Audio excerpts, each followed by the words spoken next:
Batman in Gotham where the bricks stack high. Lego Batman swoops lighting up the sky. Legacy of the Dark Knight looking so fine. Got that reggae rhythm, games divine. Click clack, plastic capes in the breeze. Villains trembling, falling to their knees. From Arkham's ashes a Lego star's born. This game's so hot it's Rasta reborn. Oh, Lego Batman, legacy of the Dark Knight, shining so bright it's still in the fight. Game of the year 2026, it's true. GTA 6 crying what we gonna do. A Lego game picking up Arkham's crown. Suicide Squad, y'all let us down. Rasta Cave with a brick built vibe. Lego Dark Knight keeping hope alive.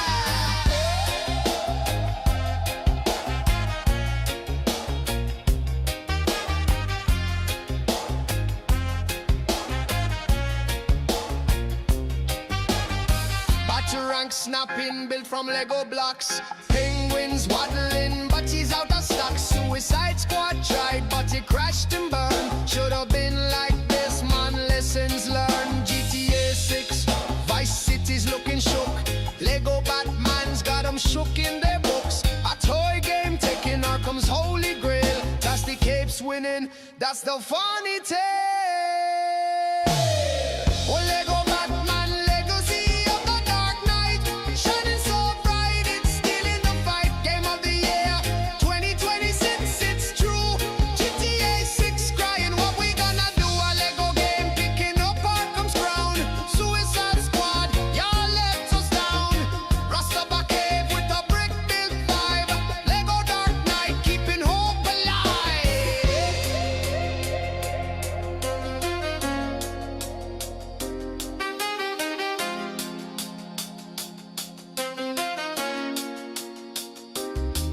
Yo, Rocksteady, what happened, man? Your squad game flop left us all withdrawn. Lego's got the mantle, carrying the flame. A brick built Batman running the game. GTA 6 calling yo, we're scared. Lego Bruce Wayne got 'em unprepared. Jah bless the bricks, this game's the one. 2026 Batman's having too much fun.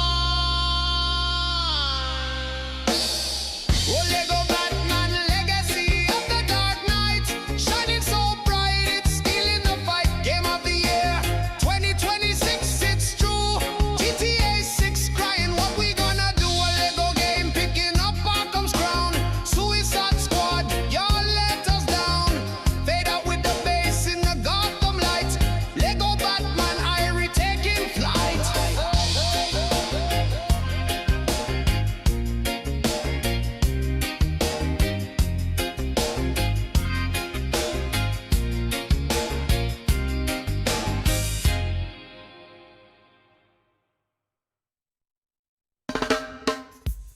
I've been shunned all passengers. Death to all of them. Time to play the game. 16 times the detail. That's most definitely what's up.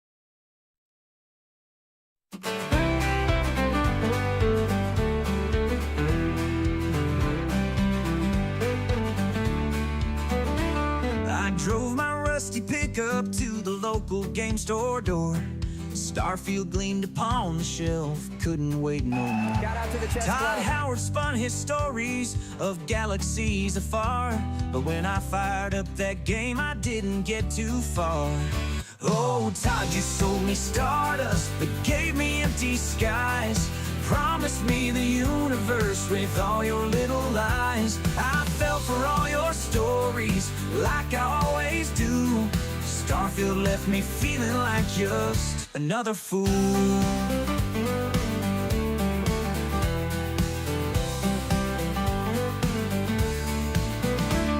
They boasted endless planets, each one unique and new. But after planet number 3, I'd felt deja vu.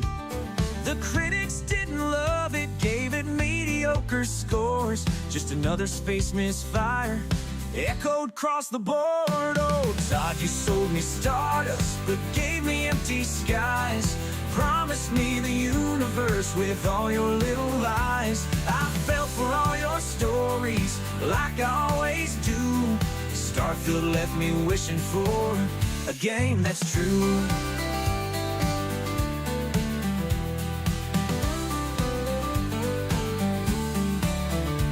I searched for epic battles, but the AI wouldn't fight. Characters were wooden and the dialogue was trite. Todd promised me the cosmos, but left me in the dust. Now I'm trading in this game, it's betrayed my trust. Oh, Todd, you weaved a fable of worlds beyond compare, but all I got were glitches and load screens everywhere. Still, somehow I'm considering when the next game's nigh, 'cause hope's a stubborn thing, and I'll give it one more try. Oh, Todd, you sold me stardust, but gave me empty skies. Promised me the universe with all your sweet little lies. I fell for all your deceptions, like I always do. Todd left me sat here, wishing the things he said were true.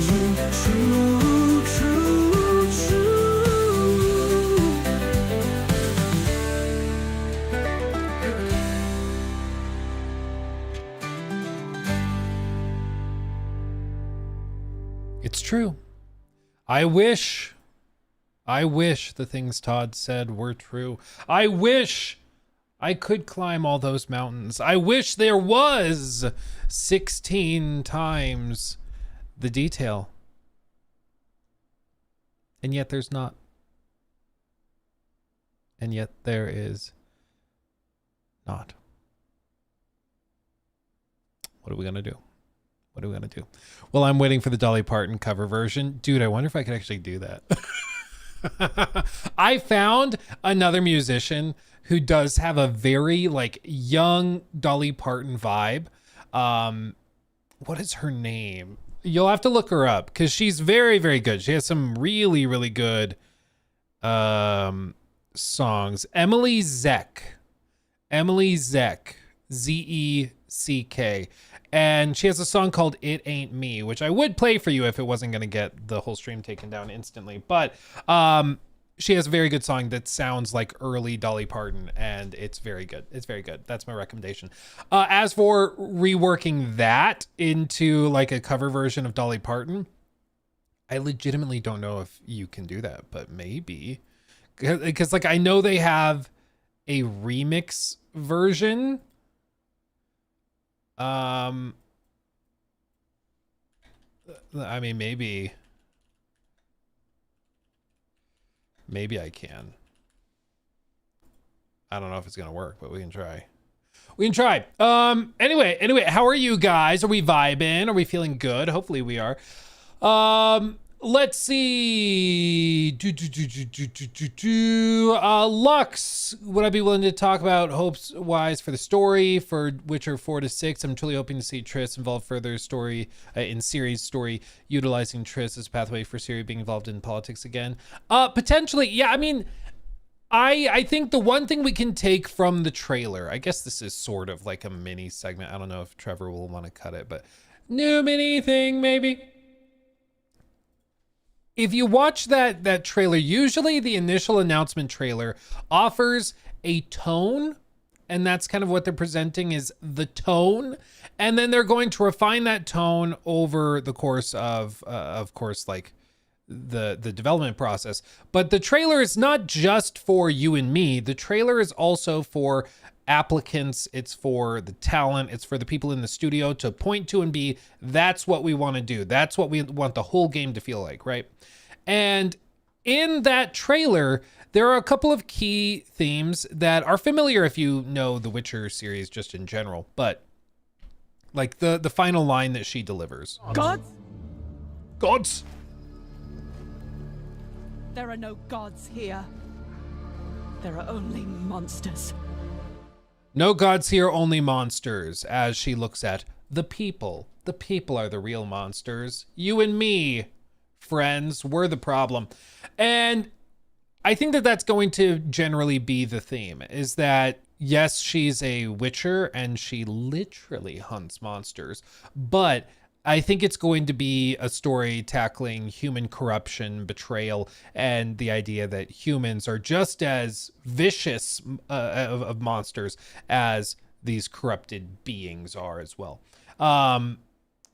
And so I think that, you know, there may be like some political intrigue and stuff, to the extent like even The Witcher 3 sort of had that, because of course there were political things going on, whether it's the witch hunters or whatever. But yeah, I think it's too early to say exactly what they will be doing. But as for my hopes are that they still keep it dark, gritty, grounded. I don't want it to turn into just like a revenge story or something where it's like Ciri's upset because one of her friends was killed, and then it's like, oh, for the next 3 games you're going to be going and killing all the targets or whatever. I hope it's something more nuanced and interesting than that. Being Ciri, you know, obviously she's got a major role to play within this universe, so I don't think they're going to do something really basic like that. But they have a lot of opportunities. The other thing I hope is that they don't have to retcon stuff from The Witcher 3. I hope that they're able to kind of continue it on. I understand that they're going to have to pick a canon ending, obviously, because this comes after The Witcher 3, so naturally they'll have to pick which ending was official. And I think that, you know, we all have a pretty good idea of which one's official, but it's the individual nuance of like which you know, what happened with some of the other secondary characters and secondary plot lines. We'll see. She's OP ASF. Well, that's the point that's interesting about this, is that in The Witcher 3, they kind of lean into her being super broken and super OP because she was somebody you played in a couple of small sections, and it wasn't that crucial for it to be super balanced. She was supposed to feel OP, right? It's kind of by design. But when you're trying to make not just one game, but a trilogy based on that character, you have to have somewhere for them to go, right? And there's some games that play around with this, like God of War, for example, where they're just like, oh yeah, we're taking all your stuff away.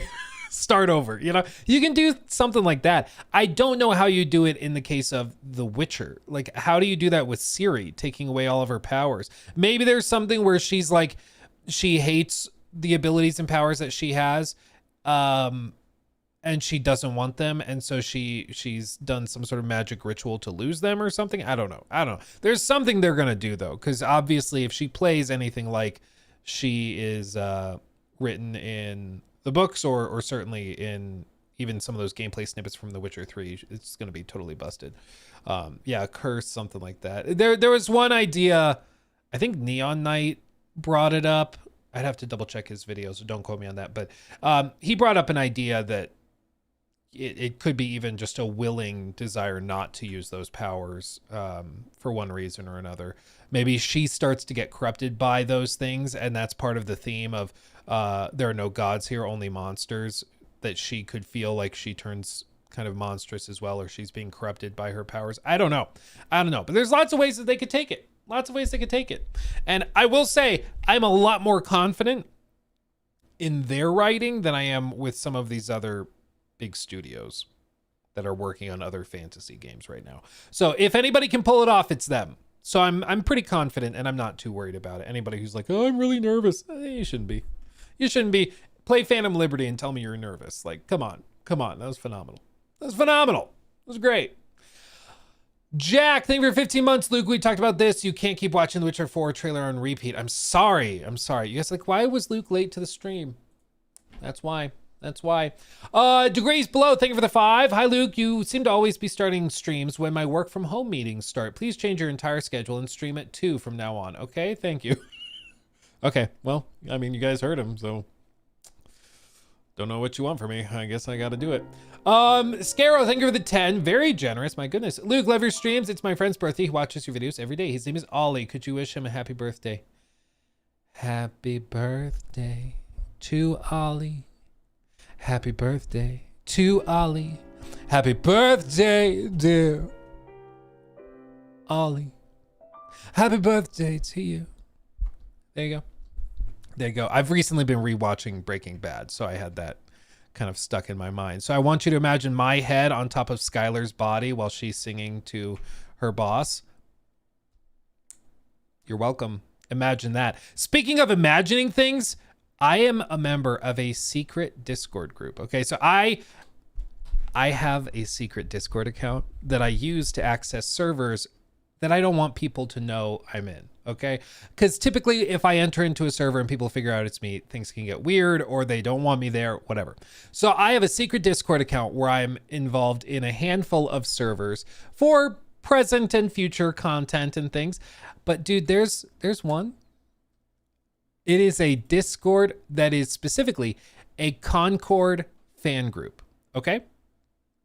These are like the few remaining hardcore Concord fans. They go and like mod Concord, the version that leaked from a developer, and they've gotten it sort of working so they can play matches against each other. It's like pretty impressive. But in that group, as I'm sure you can imagine, there are some people who are very talented artists who have taken to creating artwork for Concord. And I found this one. If you're in our Discord server, you already saw this. I don't know what to say about this, so I'm just going to show you. Why don't you show me why you go by he, him?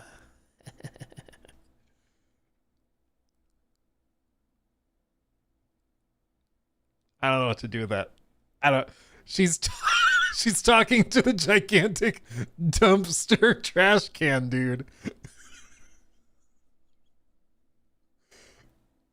It's so just uncomfortable and weird, and I don't know what to do about it. Yeah, he's a filthy wireback. Yeah, he's a stupid oil guzzler. Yeah, no, I don't know what to do with this. Clearly, the person who drew this is remarkably talented. I mean, look how clean this is. It's beautiful. It's beautiful. I'm just sad it's so debauched. What do you call somebody who's like attracted to robots? I would Google it, but I don't want to get on a list. What do you call someone who's sexually interested in robots? I don't want to get on that list. Anyway, I thought I'd share that with you. I'm in these Discords for a reason, and that's why. I'm so glad I found it. And now I can share with you, and you will never be able to unsee that or unhear it in your mind. So you're welcome. You're welcome. I'm not even that sorry. Hold on. I tried to remaster that with a Dolly Parton voice. Let's see if it worked. Oh, did I click the wrong one?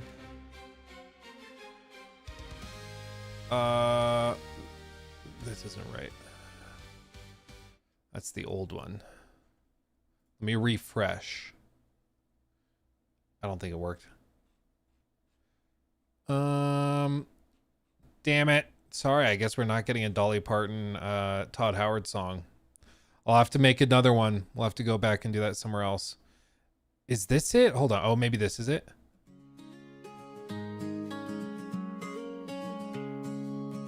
I drove my rusty. That's not a woman.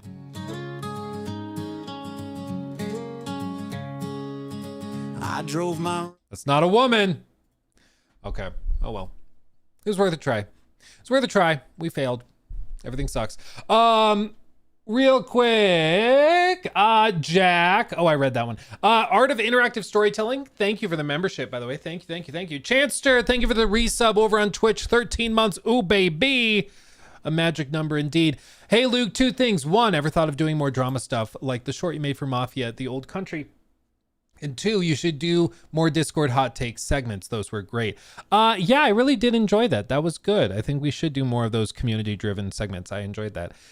Even that clip we put out the other day where it was my audience had some rough words for Bethesda. I was so glad Trevor clipped that because it worked great. And it was really interesting. It's good to get like a pulse on the community and everything. It's really nice to see. As for point number one, more drama stuff. I don't know what form that would take. That little thing I made for Mafia was fun, and it was something fun to throw together in an evening. And so I'm open to it. I just don't really know what I would normally do, but yeah, I'm very open to it because it was fun. It was just different, you know. It was very, very different, which I appreciated. It was good. Let's see. Kino Man Sky, by the way, thank you for that membership. 23 months. Oh, baby, we're almost at 2 years. Jesus Christ.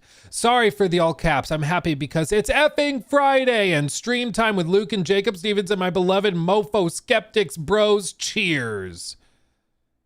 That's most definitely what's up. Indeed, my friend. Indeed. It is Friday. We have a few fun things to talk about, and we're gonna vibe. We're gonna chill. It's gonna be good. Rockcock 5. Thank you for the 2. Thoughts on the Mass Effect trilogy.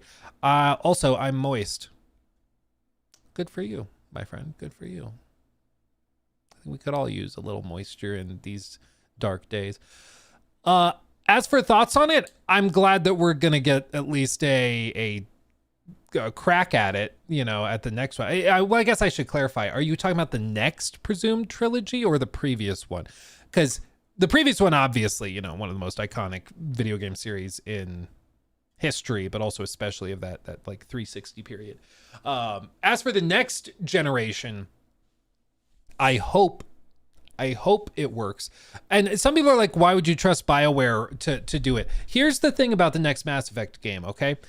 You have to understand fundamentally how BioWare has been set up. And this has been reported on by Jason Schreier. It's been talked about by the developers and people that work there, people who have since moved on and are working elsewhere. Even like the guy that was just hired by Bethesda Game Studios as a senior quest designer. He previously worked at BioWare and has also talked about this in like a few interviews and stuff. And it's that you have to understand BioWare as a company, this is all the employees, was always sort of split in two, okay? It was always kind of split in two. There were a little bit more people working on Mass Effect. Maybe I'll make that blue. Mass Effect versus the team working on Dragon Age, okay? And these two teams were always kind of at odds. And the drama within the company was that Mass Effect could kind of do whatever they wanted and corporate would be fine with it. Whereas the Dragon Age team had to justify everything, which is why they had to go and try to make a live service game, multiplayer game. They had to do this and that. They weren't really trusted. We kind of see why now, but that's the drama. And since all the Dragon Age Veilguard stuff went down, pretty much this entire crew is gone.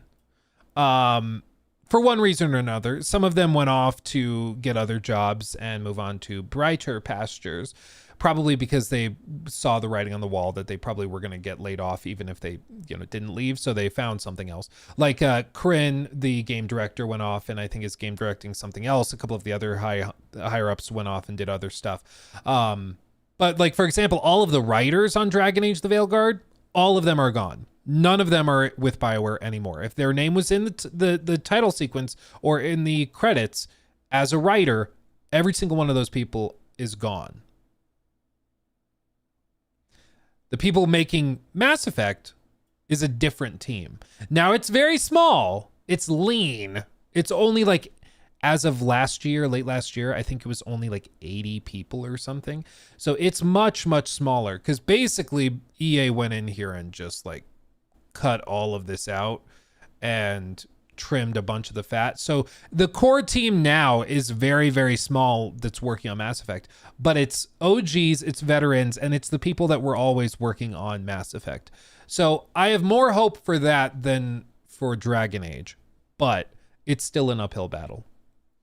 But to EA's credit, they're giving them another whack at it, which again, I just cannot stress enough how remarkable that is. Most studios, you put out one flop, you're done. You put out two flops, there is no survival. You put out three flops back to back to back. That doesn't happen because the studio's closed after the second one. Like, I don't think there's another occasion where a team has put out three pretty like devastating failures and then been given another chance.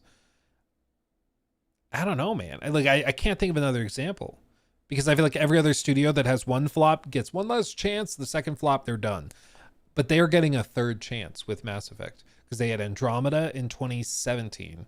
They had Anthem in 2019 and then Dragon Age Veilguard. And they're getting to go again. 343, Yeah, my question is like, did Halo Infinite technically fail? Like, obviously, it's not a huge live service monstrosity like Fortnite or something, but did they consider it a failure internally? I don't know. I genuinely don't know. I mean, I found it disappointing, but I don't know if they considered it. Did Veilguard technically fail? Technically, yes. Like, as I've said with all of these games, people who are like, Assassin's Creed Shadows flopped. It's like, no, flop has a definition. You don't get to just say words. Like, it has a meaning. According to Ubisoft, AC Shadows did not fail. It actually performed in line or even surpassed their expectations in a few spots.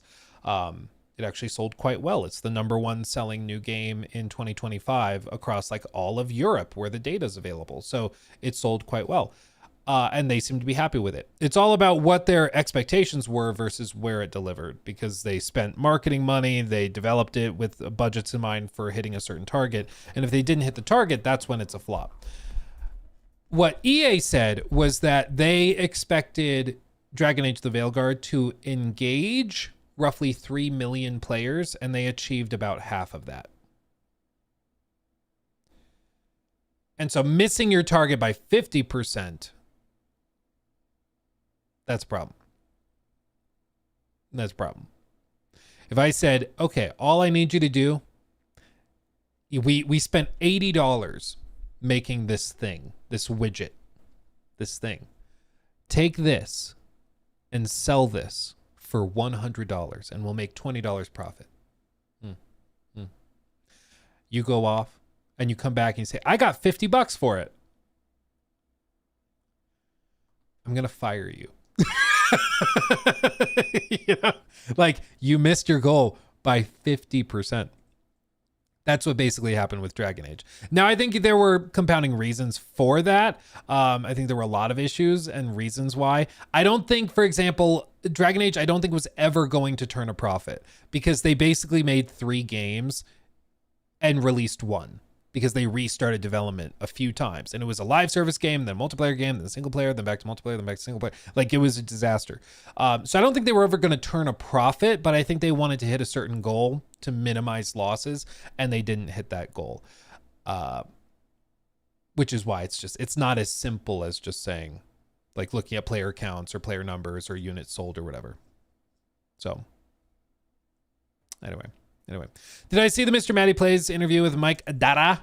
He talks more about the Veilguard development. Yeah, he had some interesting things to say in there. Maybe I'll revisit it and stuff. To me, it didn't seem like there was anything that new from when I listened to the interview. It was all kind of stuff I feel like was either already known or very clear to see. But maybe there's interesting tidbits I missed. I'm not sure.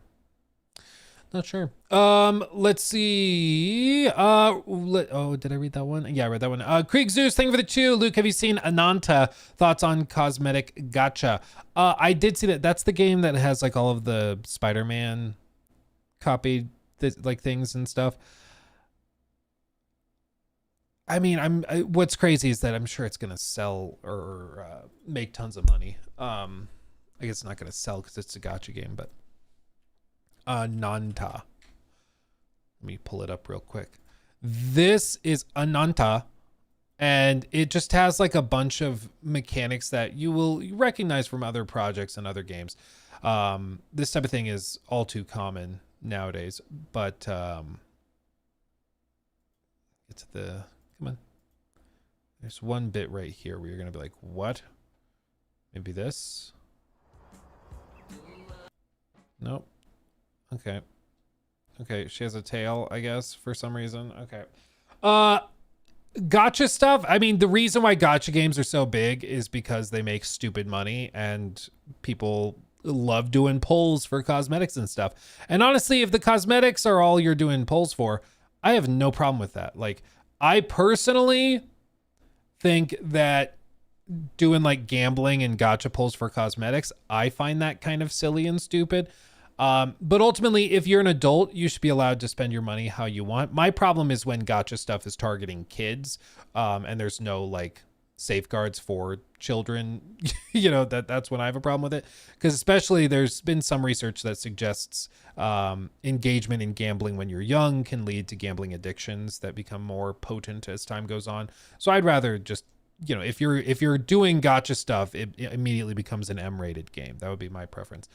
But doing gacha pulls, I don't think there's anything inherently wrong with it. It's when it's tied to like gameplay affecting stuff that I think it could just ruin the game and spoil the whole thing. Personally, I think that's the thing. But looks like an AI game. I mean, I'm sure there's some components of AI work being done in it, but that's not necessarily like AI is such a broad term now. You got to be a little more specific. They have a slap fight mechanic. They have a slap fight mini game, dude. What kind of systems do you want in your game? Yes. Yes. Which ones? Yeah, those. All of them. What is happening, dude?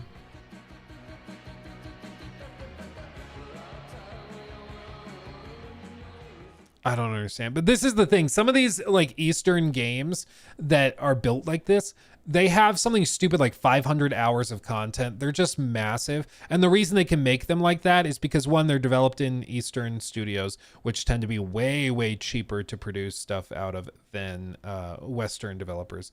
But it also makes stupid money because it's all like monetized through gacha stuff. It's kind of crazy. So we'll see. I don't know. Might check it out. Looks like it could be fun. But I don't know if like any real specifics on it. I've seen it in passing, but who knows? Who knows? There's some GTA, some Sleeping Dogs, some Watch Dogs, some Genshin. Yeah, dude. I mean, they just take little bits and pieces of all these other games, kind of mix them together. And that's the idea, is to create one massive game. And you might be like, why do these games have so many little bitty pieces of all these other games mixed in? It's because if they can create a game that is the one-stop shop that gives you everything you need and all these little mini games, you don't need to go boot up Fortnite. You don't need to go boot up this or that because you've got it all in that one platform that you've already spent tons of money, So yeah, I think that these Eastern studios have better work ethic, by the way. They also have significantly worse working conditions. So there's that. There's that. I've brought this up a bajillion times, but I'll just bring it up again real quick.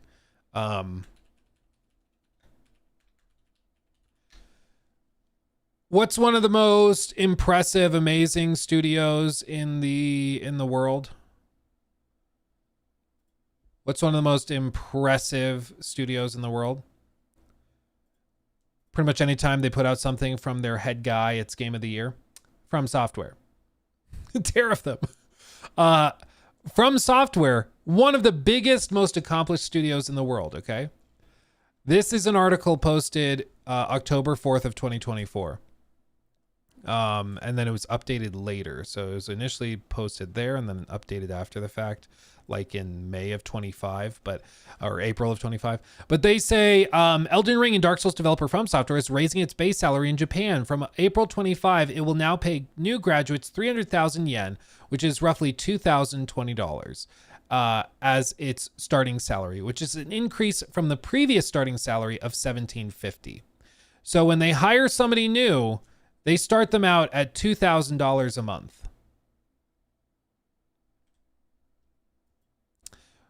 Which is like literally worse than if that's less money than I was making when I worked as a janitor years ago, like in the 2016 ish. So like, granted, this is starting, so this isn't what like the senior guys are making, but that's where like they're getting a lot of the starter talent. They come in and they buy, or they pay them that amount. People are like, well, it's different because living expenses are different. Yes. Living expenses are different, but it's also based in Japan, and Tokyo specifically, I believe, is where FromSoftware is based. I'm pretty sure they're in Tokyo. FromSoftware. Yeah, they're in Tokyo. Tokyo cost of living versus what can I compare it to? Like, I don't know. I don't even know what to compare it to. Like, what's a roughly comparable? So comparing it to Denver, Colorado, excluding rent. I don't know what rent is like in Tokyo. I have to imagine it's fairly expensive. But it's roughly 31% more expensive in Denver. But Denver is, I live in Colorado, so I can say this. Denver's a shithole. It used to be really nice now, or it used to be really, really nice. Denver now is like overrun with these encampments and like tent cities, like in all of the parks. It used to be that like you could take your wife and kids on a walk through the park, pushing the stroller. Dude, you can't do that anymore. You can't do it. You get accosted by people like asking for drug money or people tripping out. Like it's crazy. It's crazy. So anyway, yeah, dodging the fence zombies. It's really sad. It's the one thing I don't like to get political or anything on streams for obvious reasons. I'm a gaming YouTuber. If you listen to me talk about politics and you take something from it, you're dumber than a dummy. You know, like, what are you doing? I literally don't know what I'm talking about. But I've never understood how it's supposed to be empathetic or supportive to let those people like rot out on the streets. Like, they're addicted, they're dying, and you're just gonna leave them be. It doesn't make any sense to me. It's so sad. It's so sad. It's like, yeah, we could help them and get them off the streets and stuff, but we need to be empathetic. Let them stay out there and freeze to death. It's just so insane. £9.99 through Super Chat. No, thank you. Sorry to interrupt. Thank you. Do we know if Wolverine is linear or open world? Asking cuz in the trailer there were a lot of locations like single missions. Also love that they're going all out with blood. I don't think they've said. Maybe somebody can correct me. I don't think they've said clearly, but from what I've seen, it looks very linear. It looks mission to mission to mission, which I'm okay with. Like, I've never been particularly impressed by Insomniac's open world activities. They tend to be very focused on repetition and collectathon stuff, which I just never have really found that intriguing or interesting. But yeah, I don't think they've said super clearly. Somebody's saying, PJA says in the leak it's hub based. Oh, so maybe it's like, you know, you go back to your base of operations, you do upgrades or whatever, and then you go and fast travel out to other missions. Maybe that's how it works. Yeah, I'm okay if it's mission based or if it's more linear. I'm totally fine with that. Especially if that leads to bigger set pieces and crazier encounters and stuff. I'd be very okay with that. So, anywho. I also thought I'd show you guys this. We all know that like China is way more advanced than the US and they have a lot of cool stuff. They apparently now have just straight up invented the like robot legs from Death Stranding. And I'm not even joking. 3D Jimmy donated 100 I'll let Swedish this play. kroner through Super Chat. He has the TikTok The voice. best Forgive games him. are the PC games version. Bought a 5070 Ti to my new PC. 5070 Ti. Been a console guy. Xbox Series X. Mhm. PS5, but Nintendo show why we're not going on with But Nintendo show why we're not going on with console anymore. What do you think? Well, everything seems to be moving towards PC. For one, I think because the PC market's huge. A lot of gamers are moving to PC because they found that console ports are lacking this generation. Maybe not console ports, but console offerings just in general. And there is no debate. The cheapest, most affordable place to play games is on PC.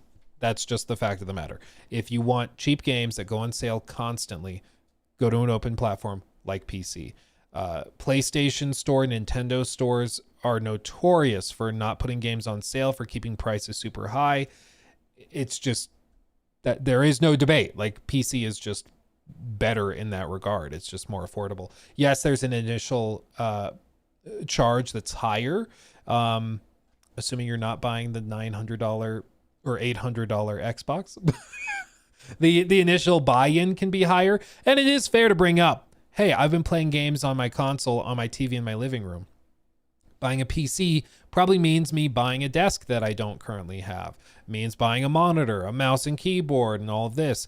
And it's easy to go on Amazon and, just pick the cheapest stuff to try and prove the point. But most people will want better than like the $3 mouse that they got from China, right? Like they'll want the slightly better one. So there is a higher cost. You are probably spending $1,200 to get your whole setup completed. Let's not like beat around the bush. Like, you're probably spending more compared to a console, especially if you are currently a console player. But once you've done that, you'll find over the course of the first year or two, especially if you buy a lot of games, you're going to save all that money. Especially over the next few years, you're going to save a lot more money. And then there's also the ability to upgrade and shift. And that's not even counting the other stuff you can do on PC, like making videos or email or what, like work, whatever you need to do on your computer. So I think a lot of people are moving towards PC gaming just in general, and developers and publishers are recognizing that and trying to meet them where they're at. And so I think that's good. Xbox, I think, is preparing to just go all in on that. I think that they've realized on the console space, they're not winning. So they're just going to go where the players are. And we've heard that verbiage used a few times from Phil and Sarah, where they'll say stuff like, we need to meet players where they are. And I think it's important to just take a moment and appreciate what that means. Like, they are saying they're not on our platform. There's some, but not a lot. So, but a lot of the players are on PC and PlayStation. So let's meet them where they're at. Let's go put the games out there. Let's stop trying to pull them onto our platform because they're not coming. Let's just meet them where they're at. And you can make a lot of money that way. Obviously, obviously. But I definitely think that that's where they're going. Also, real quick, Smack the Panda, thank you for the 5. 343 Industries is a failure. Halo used to be one of the biggest names in gaming. Yeah, when was the last time, though, you would say that it was up there? Because, like, obviously it is very big, but, or it was huge back in the day, but when did it start to really fall off? I mean, I think it's been 15 years since it was at its peak. Like, it's been a long time. It's been a very long time, I feel, like, since it was at its peak. Halo 4? Yeah. And that was what, 2012? Yeah. So, 2012, dude. If we're saying that, 2012, I mean, we are 13 years out. It's pre PS4, Xbox One era, and that was the last time that they were up there. It's crazy. But yeah, they've not been at their peak for a very, very long time, to be clear. But what I was going to show you is this. Look at this. Look at this. I'm in China, and they have robotic legs to help you hike. China is so advanced, and they said... Tell me where you've seen these before. Okay, where do I go? Here. So these are all the different things, right? No. It's same robot. Okay. It's named Sport Assist Robot. Sport Assist Robot. Yes. Okay. It can help you climbing, walking, running, and riding. So if I'm running, I can run faster? Yes. No way. Get me on this thing. Yeah. Oh, thank you. Yeah. Okay. Who want to try first? Me, I do. Who want to try first? Okay, so what is this? So you see how small they are? He straps them up. Now. Okay, hold on. I'm feeling a little bit like joltiness. You wear them basically as a belt, and then they go and strap around your thighs, like right above your knees. Robot will fit you, not you fit the robot. This robot will fit you. Okay, so can I run? Yes, you can run. Now? Sure. Now I can go? No. The robot is like, I'm putting no effort into running, and I'm like running so good.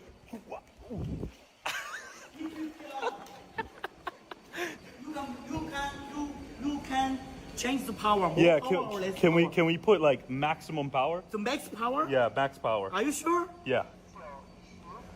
I don't know if this is a good idea. Bro, how does it feel? This is the max power. Max power. Walking Okay. carefully. Okay. Can I run or no? Yes. Run? Guys, the robot wants to move by itself. Okay. Oh, it's moving for me. I'm not walking. I am not. It basically like detects your intention and the momentum of your legs, and then just swings it out and continues it and pushes it. I'm running with a robot.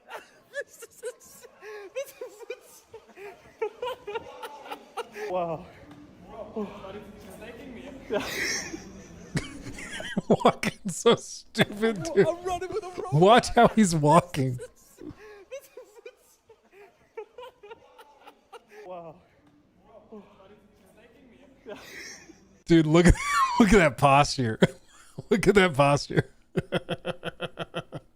So anyway, that's the future. That's the future, fam. China's on another level. They really are.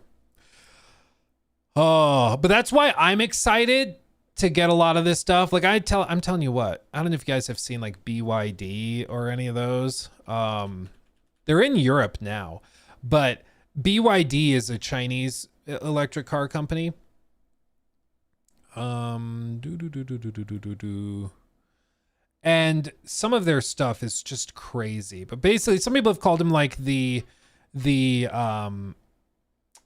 Chinese Tesla and stuff. But it's that and like Xiaomi 17 Pro Max. I wonder where they got the naming scheme from. So I've been testing Xiaomi's next-gen flagship phone. And you know sometimes... But like, look at this. They literally put a screen on the back bump like the iPhone. Like they know what they're doing. But they just have like a ridiculous number of added features and stuff. But you can't buy a Xiaomi phone in the US. They say it's a state security vulnerability. Or whatever. But I think a component of it too is that if it were to launch in the US, Samsung and Apple especially would start to have some real fit competition, which they don't want to deal with. Because Xiaomi is also it's IAOMI. They have the Trifold, which you've probably seen in some videos and stuff, where it's literally like a phone that folds out into 3 separate screens. Come on. Like sort of leather material on the other. So it's, which opens this thing up to a full 10.2 inch corner to corner display. So this is now a full 3184 by 2232, 90 hertz OLED display, thin bezels all the way around, amazingly. Look how crazy stupid that is. 2 creases, 2 hinges, and yeah, this is not an iPad mini size screen in your pocket. And look, this is literally it's like thinner than the iPhone Air that they just launched, where Apple's like, the big thing is it's so thin. Xiaomi did that and then made it fold like into 3 different sections. Like, what are we doing? What are we doing? Yeah. Now, and if you think for a second that the competition problems where Apple would get like really screwed because, and Samsung too, but I mean, all of these companies would be in big trouble if they had to compete with this type of thing. Like, that's a big component. They're spending a lot of money on lobbying, and I'm sure part of that is like, listen, Tim Cook tells those guys, we're just saying that it's really, we've heard that they're a security risk, so you really shouldn't let them be sold in the US. We're just letting you know. It's insane, dude. It's insane. I have the Z Fold 7, which is the Samsung folding phone, and I love this thing, dude. It's great. They're actually about to announce a Trifold, probably like, I think on the 30th, they said. And I'm hoping they bring it to the US. We don't know if they will, though. But anyway, enough of that. Sorry for the rambling. Sorry. Dr. Snuggles just says, Luke, it's pronounced Xiaomi, and just spells it out again. Thank you. Thank you. That cleared it up. Now we know. It's not pronounced Xiaomi. It's pronounced Xiaomi. How dare you? How dare you? Anyway. Let's look at some stuff. I think I also missed a couple of these. Let me see. Caleb, thank you for 15 months. Booyah. I mean, when you don't respect IP law and steal tech from every company that manufactures in China, sure, it's easy to make cool stuff. Indeed. There's also, I have, it's this book over here.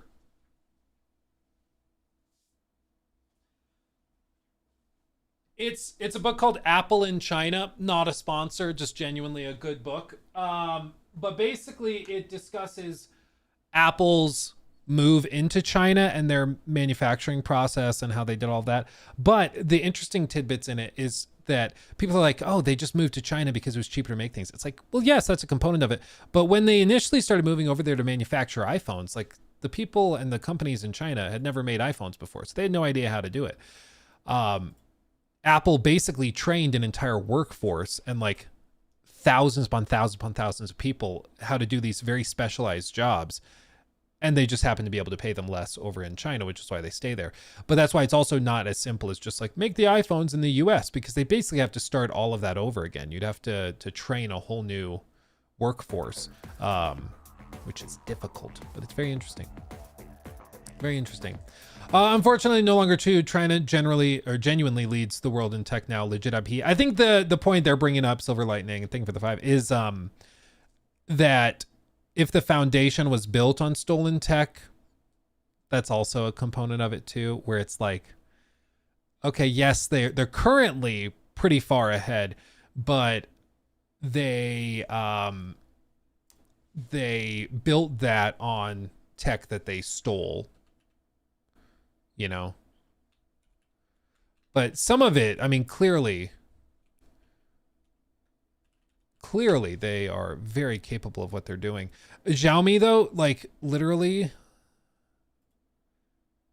some of these Xiaomi phones have like 100-watt charging, meaning that it can charge from like 0 to 100% in like, let's see, L-shaped package, special Xiaomi wired fast charging can be fully charged within 40 minutes. So like 0 to 100 in 40 minutes. And that's with a 7,000 milliamp hour battery, which is like significantly larger than any of the other flagships in the US. Like it's on another level. They're like a solid 5 years ahead, it seems. It's ridiculous. It's crazy. Anyway, let's talk about this stuff. New segment. Genuine question. We have some tech lovers in chat as we've been talking about Xiaomi and all these other technological advancements across the globe. Have any of you guys been interested or checked out the ROG? Sorry, I'm so sorry. The Asus ROG Xbox Ally X. Anybody? Going once? Bueller? I have an ROG Ally. I like it, but I don't really see, like, I personally don't get the appeal of a chunkier version of it that's a good bit more expensive. I get it has an Xbox button on it. I get that they're going to unify the launcher and try to streamline the experience for everybody, but I just genuinely don't get it. I think the new Xbox app sucks donkey ass. It drives me crazy. I gave the anecdote where I wanted to play Overwatch with one of my brothers. He was like, hey, he lives out of state, and he was saying he wanted to play Overwatch. So I was like, sure, let's play. So I tried to boot it up. I launched the Xbox app to go and launch Overwatch, which is where I typically do it. And dude, the whole thing was filled with so many random things where you could tell what it was trying to do. It was trying to be like, oh, here's all of your Steam apps, here's all of your Ubisoft apps, all of these apps, and put them all into one library thing. Drove me crazy. It was unreadable. And so I rage quit out of the app and literally typed in the search bar Overwatch and launched it directly instead of going through the app. You guys have since told me that you can disable the library matching, which is awesome. And I did not know that at the time, but now I do. And that's great. It makes the app usable again. But that's like one of the big selling points of this platform that they're launching, is that everything is held in one spot. And it's a feature that I just don't really care for. Maybe I could eventually get used to it, but the reason I'm using Steam is because I like Steam more. So I fundamentally don't understand why I'm supposed to be excited to use an app that's worse than the app I want to use, that pulls my apps from that app that I do like. Like, I just genuinely don't understand the appeal. That being said, this is a next generation of the internal hardware, which is nice to see. But we don't know for sure how big the performance leap is going to be, or where the improvements will be. So it's not like it's just an ROG Ally and an Ally X. They have done some improvements, and it should like have a bigger battery, I believe, and some other stuff like that. I just don't know how big the leap is. And if it's not a big leap, if it's like, yeah, you can get 5% or 10% better performance in select games, I'm good. I'm good, because it's been revealed that the pricing on these things is $1,000 for the Asus ROG Xbox Ally X, and the Asus ROG Xbox Ally is $600. Crazy expensive.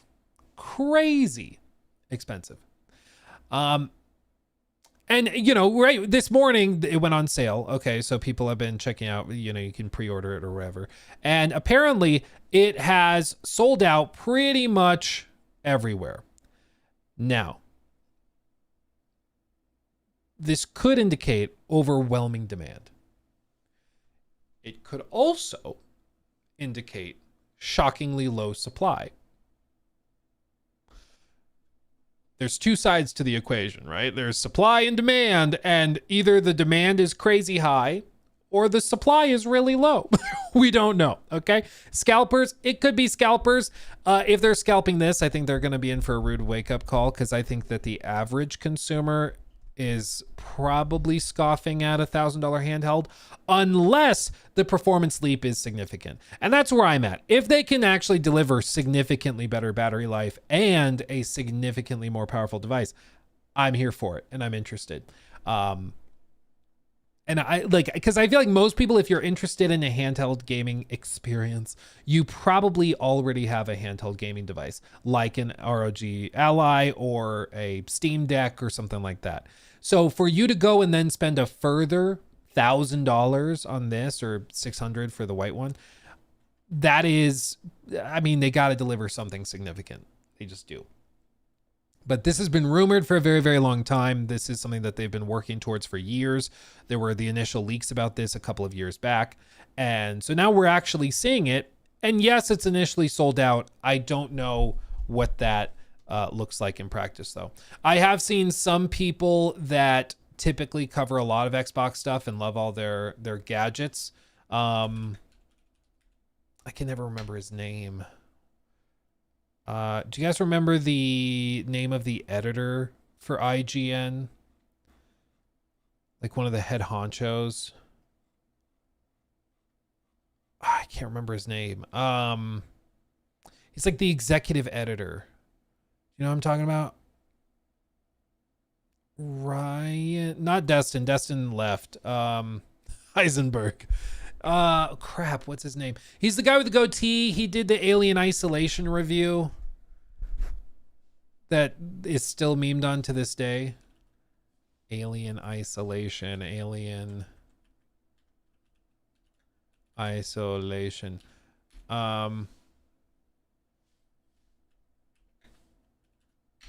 Ryan, what's his last name? Ryan McCaffrey. Thank you. Ryan McCaffrey.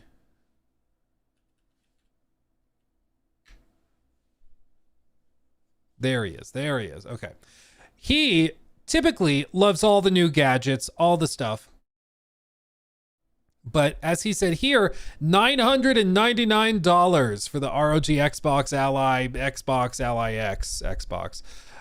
Too rich for my blood, as my funds were spent having a new PC built earlier this year, but kudos to those who will pick one up and enjoy it. I'm eager to see how they benchmark. And I think that this is generally the approach of a lot of people. A lot of people bought like a Switch 2 earlier and like, or maybe they bought a, a PC upgrade or something, or they finally bought a PS5 Pro or something, and they're gonna probably pause, because I love spending money recklessly. It's a passion of mine, even a love language, really. And even I'm like, like $1,000 freaking dollars, dude. That's just so freaking much. Like, I think the most expensive Steam Deck is like $650, right? I'm pretty sure it's like not even close on that level. Yeah, the most expensive Steam Deck, also with a terabyte, is at $650. Maybe the performance is like 10 times better. I don't know, but it just seems crazy to me. Crazy. $1,000, man. Ugh.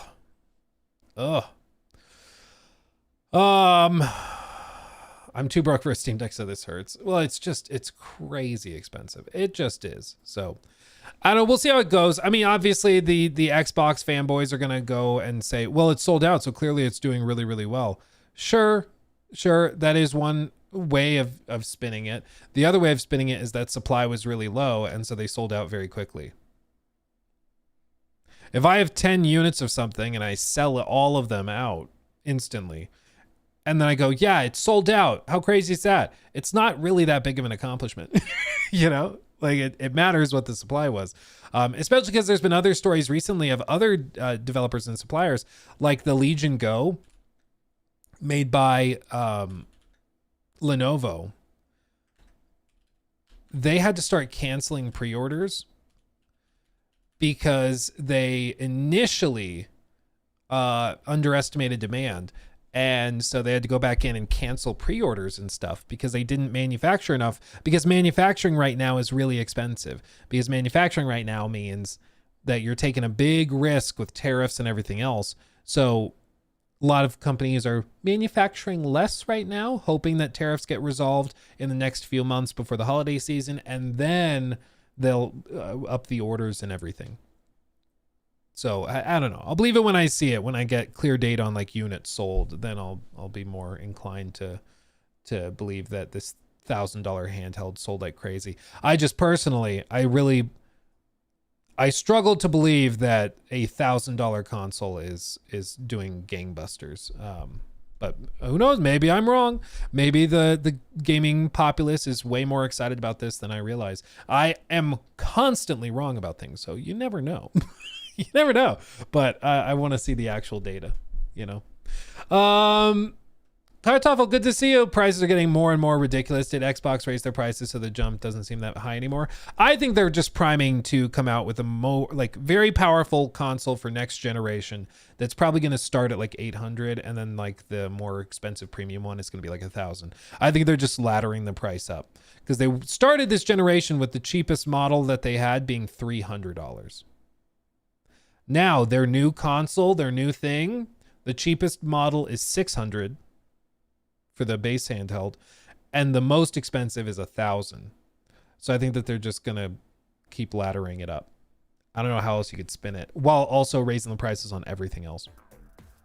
The other way of interpreting the price hikes is that they're trying to push people into the handheld. So if they're going to buy a console for like GTA 6, they consider getting that instead of a console. Super chat.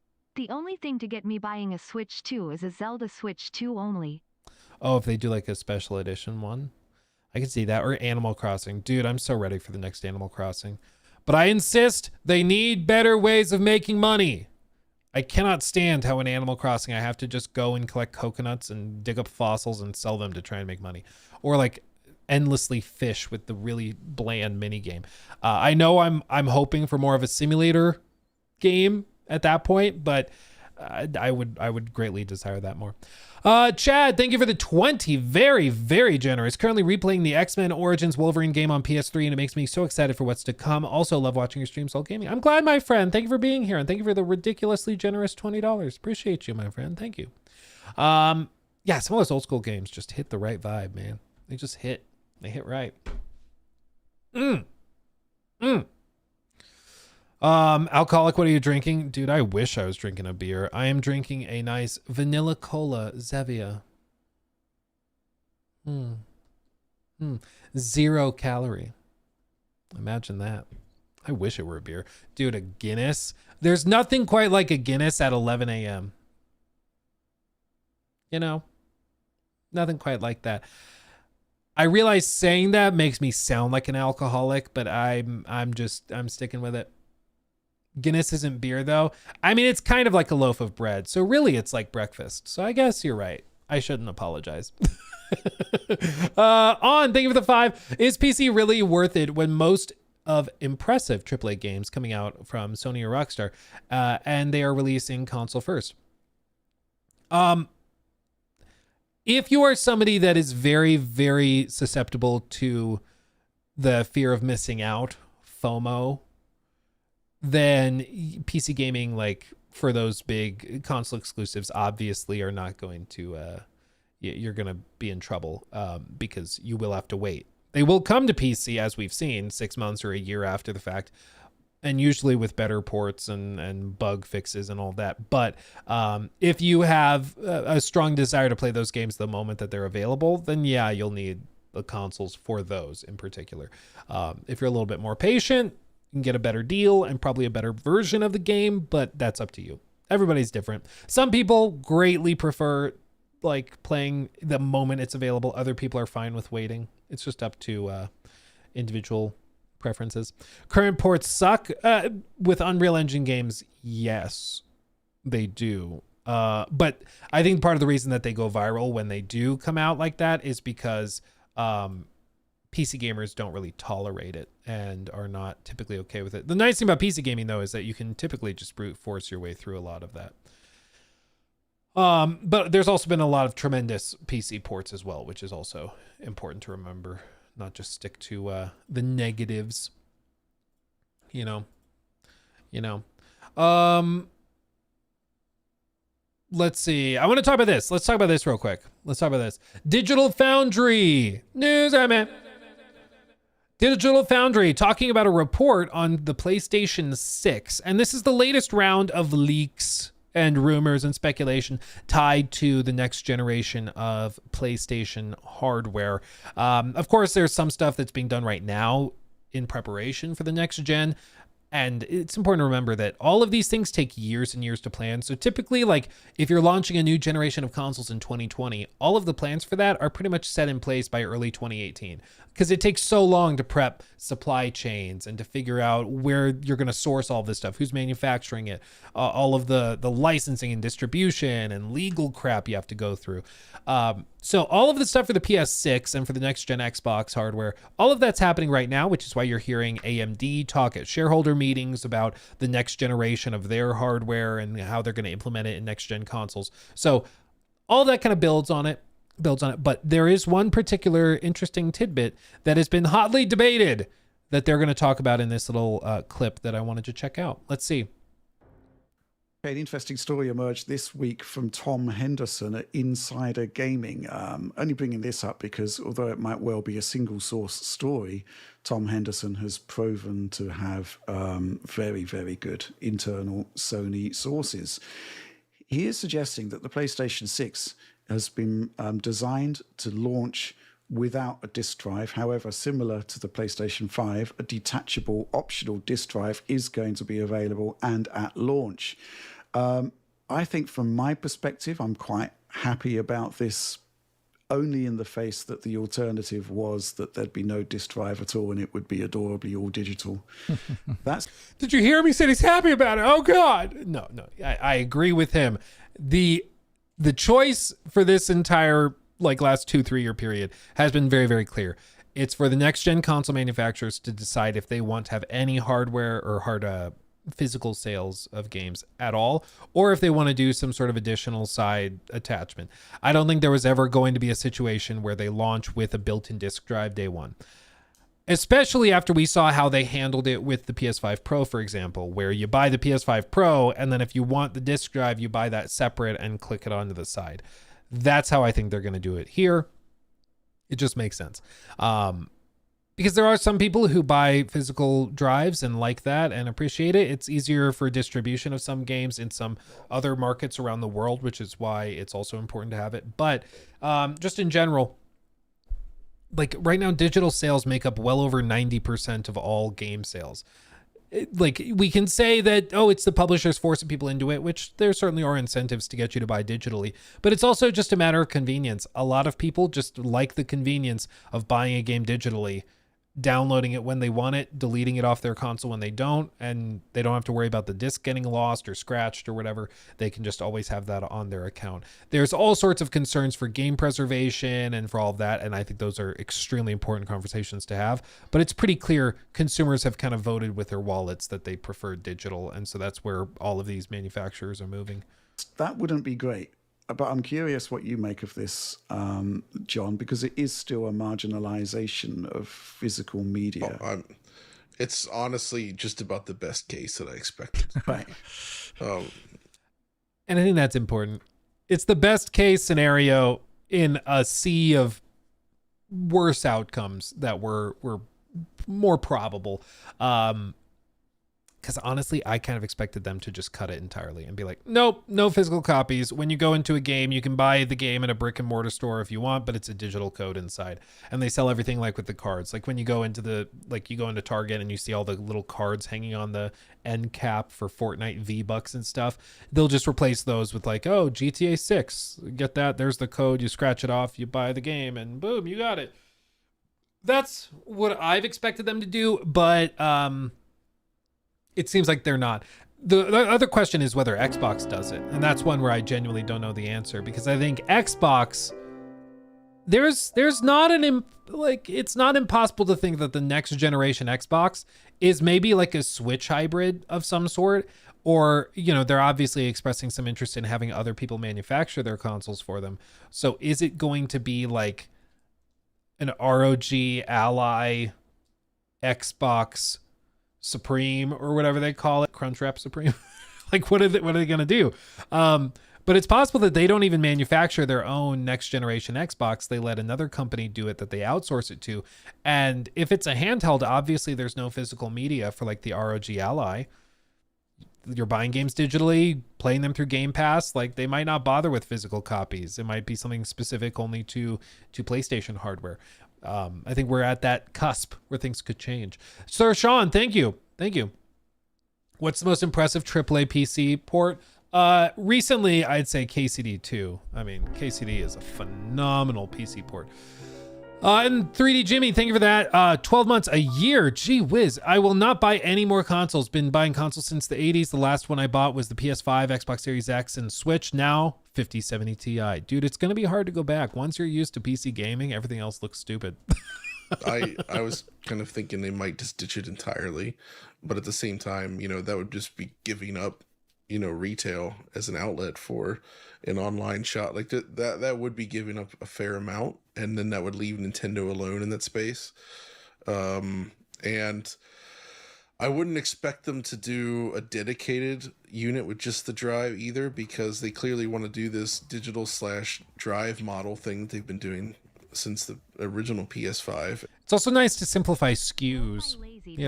Only have one SKU for your console. Did you see the Concord devs interview recently, talking about the reveal, beta, and lead up to and after launch? I don't think so. Where was it? Let me know, Lo-Fi. We could look at it. That could be interesting. I don't think I saw that, though. Let me know. Because I'd be interested in checking that out. Vitorez, thank you for that one.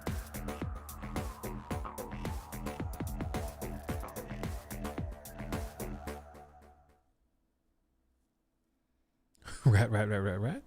Is he going to read it? Is it going to read it? I guess not. Okay, I will read it. Luke, Nope, it didn't. Okay. Luke, some people say Digital Foundry is not the best source of information. For example, Thread Interactive did prove them wrong many times about Unreal Engine and other things. Well, Thread Interactive is a funny guy. He's a funny guy. I appreciate his passion for graphics technology, and he's clearly a very, very smart individual. But I think he can also go scorched earth when it's often not necessary. Digital Foundry does tend to be a little bit more forgiving of like Unreal Engine and their use of upscalers and over-reliance on things like that. And they framed it in specific ways where they've said things like, the use of upscalers and ray tracing is part of growing pains of getting to the next like big thing in graphics rendering, which of course is like path tracing everything, doing ray reconstruction and everything. And so they tend to be much more forgiving with it. And, Thread Interactive is the polar opposite of that. I like how Jacob put it. Thread Interactive talks about video games like a Bond villain. Yeah. So I think Digital Foundry does a great job in the stuff that they've done. I can understand the critiques that Thread Interactive has made against them and their approach for some of these things. And I think that both of them are right in different ways. My frustration with Thread Interactive is that he talks like his family is being held at gunpoint in every video, and that the solution to it is getting Unreal Engine to get rid of certain technologies or Nanite and Lumen. And it makes it kind of tough to consume the videos when it feels like this is the most serious thing that's ever happened in history, when we're really talking about Lumen integration in a video game.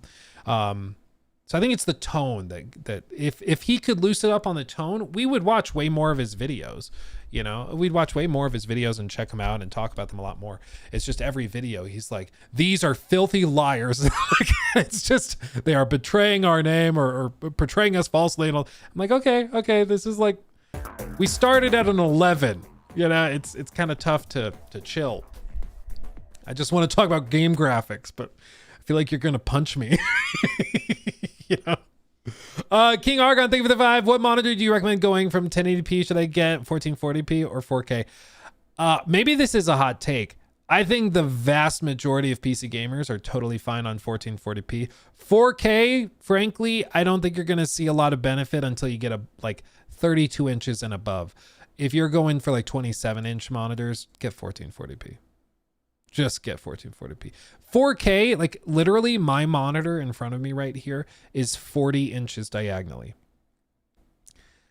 It's basically a small TV. Shout out LG for hooking me up with it. It's phenomenal. It's a great monitor. But even at this scale, I think you're just starting to see the benefit of the 4K resolution. Smaller than that, I don't think you're really going to need it. So I'd go 1440. 40 inches too much for a monitor. That very well is a fair perspective. It's a lot. I will not deny that. It's a lot.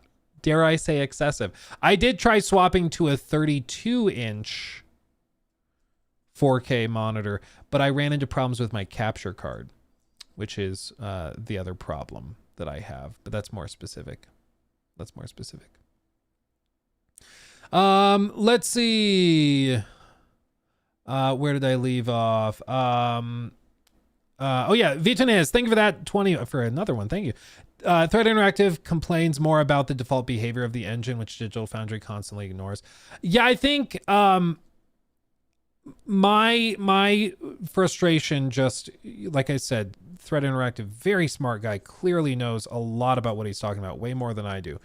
My frustration is that he often attributes their differences in opinion or approach to malice, or being part of the establishment or part of the industry, and they want to keep their connections with Unreal and with Epic, and so they refuse to call these things out, and I'm the one person willing to call it out, when in reality it probably is that they just don't think it's that big of a deal. It's not some part of a grand conspiracy, it just isn't. But bringing everything into it's like a personal affront, or it's some sort of personal attack or betrayal of the audience's trust, I think just makes it more difficult to just engage with the arguments, because it turns it personal, 3D Jimmy, thank you for that one. I think PC is going to arise when looking at the new console prices. Prices. I mean, it's the biggest winner of all of these price hikes is probably PC gaming. Because I think if you're an Xbox fan and you have not been buying into the PlayStation ecosystem yet, the price hikes on next gen consoles are just going to end up getting you to go to PC, so you can still get access to everything else. I think that's probably what happens. Oh, I forgot we were going to look at this one too. We'll look at this one too. Not to get like totally distracted, but I was gonna look at that. Let me close that down. Okay, but anyway, the console or the PlayStation hard drive shift, I think it's gonna be very, very interesting to see how that plays out. Dude, why do I have so many freaking random emails? Oh, I see. I have to go trade in my car tomorrow. It's going to be so fun. It's going to be so fun. Dude, when we had that terrible hailstorm, it dented part of the A-frame. And because of that, they say that my car has frame damage. Like the A pillar, where you have like the car's roof and then the pillars that stretch from the hood to the trunk, right? Because one of those was dented by the hail. Granted, it was baseball-sized hail. But because I was dented, they now say that the car has frame damage, which is like super, super severe. I'm like, that feels like it's not what people think of when they hear frame damage. Like I hear frame damage and I think it was in a serious car accident and the frame is bent. I don't think like, oh, some ice fell from the sky, but that's literally how they had to classify it, which is frustrating because it like immediately knocks $7,000-8,000 off the value of the car. It's crazy. Very frustrating. Vichanes, thank you for that one too. Luke, what happened to the candle scandal? I don't know what you're talking about.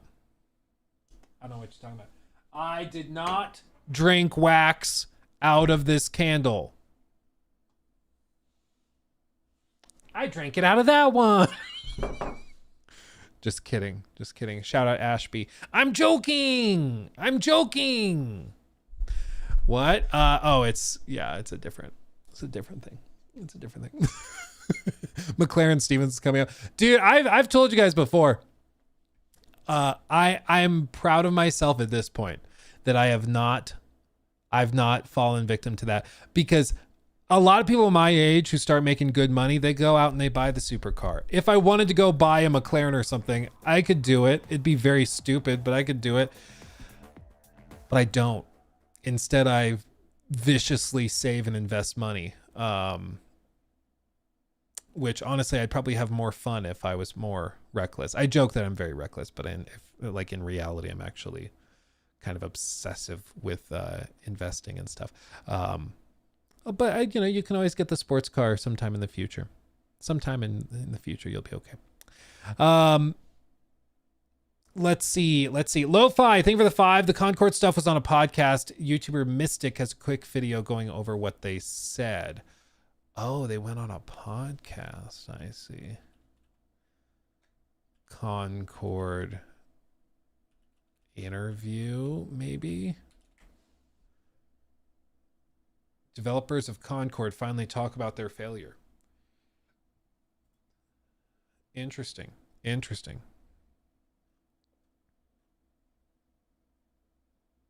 Okay, we can touch on this real quick. Okay. News Emmett. Shout out Lo-Fi Lazy, $5 super chat. The Concord stuff where a developer spoke about the game's release and troubles. They went on a podcast. YouTuber Mystic has a quick video going over what they said. I pulled up the video. Shout out Mystic, 819,000 subscribers. And they have this video going over what happened with it. Let's see what they say. We are definitely a little bit late covering this story because it came out 3 weeks ago now at this point. I've had no time to include all of this into LTPS, but there is enough here to where it's like, we'll just talk about this separately. And it's finally getting some insight into what it was like behind the scenes at Firewalk when Concord came out. and inevitably being shut down, refunded, and the game being completely removed from online stores, and what was a very big public multi-million-dollar failure. It's crazy that it was only a year ago. It both feels like yesterday and like 5 years ago, you know, but it was September 6th, 2024 that they took the game offline. That's crazy. That's crazy. Time flies when you're having fun, I guess. Yeah, it was a catastrophic disaster.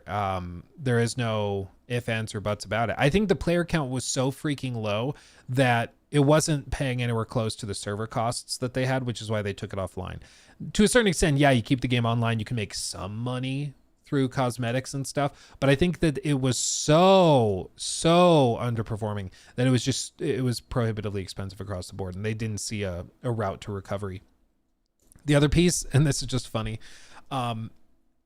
at launch on Steam, they had a peak of like 600 players. I think it was 625, which is horrible, right? That's horrible for the launch of like a huge game that you spent hundreds of millions of dollars on. But there was also tweets by like Insomniac. Was it 697? Maybe. Okay, it's 697, not 625. But Insomniac, for example, and Sony Bend, they tweeted out from their official company pages, everyone at the studio is super excited to try Concord. We're all loaded up. Congrats on Firewalks launching this game or whatever. So there is a strong possibility. And I've heard stories of this where studios will have everybody in the studio play the new game from the latest studio, in the company's family. And they like take a day of work and all play it. There's a strong possibility that 20, 30, 40, 50% of those players were other PlayStation employees who were literally being paid to play the game. Which just makes it so much funnier. Like it really is just amazing when you start to think about it. Like, oh, so it was already horrible.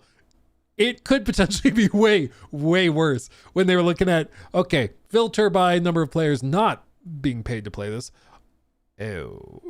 Immediately. Okay, yeah, we're shutting it down. Iris, thank you for that. 10, very generous. Split Fiction is being considered as a Game of the Year contender. I think the game is based too much on who it's based too much on who you played with to be considered.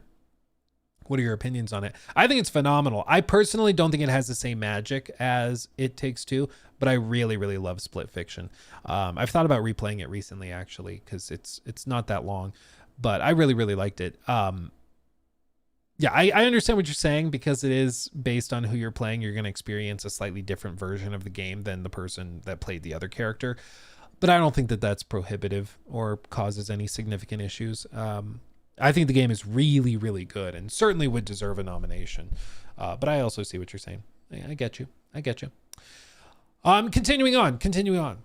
Not just in PlayStation history, but really games and entertainment history. It was such a big public failure. And so it was always going to be a really interesting thing to finally have some insight on what it was like behind the scenes on the ground at Firewalk. And we finally had that from the podcast A Life Well Wasted from Robert Ashley. They flew out to Seattle and spoke with 11 people from the team across multiple disciplines, that being engineers, producers, artists, things like that. It really runs the gamut.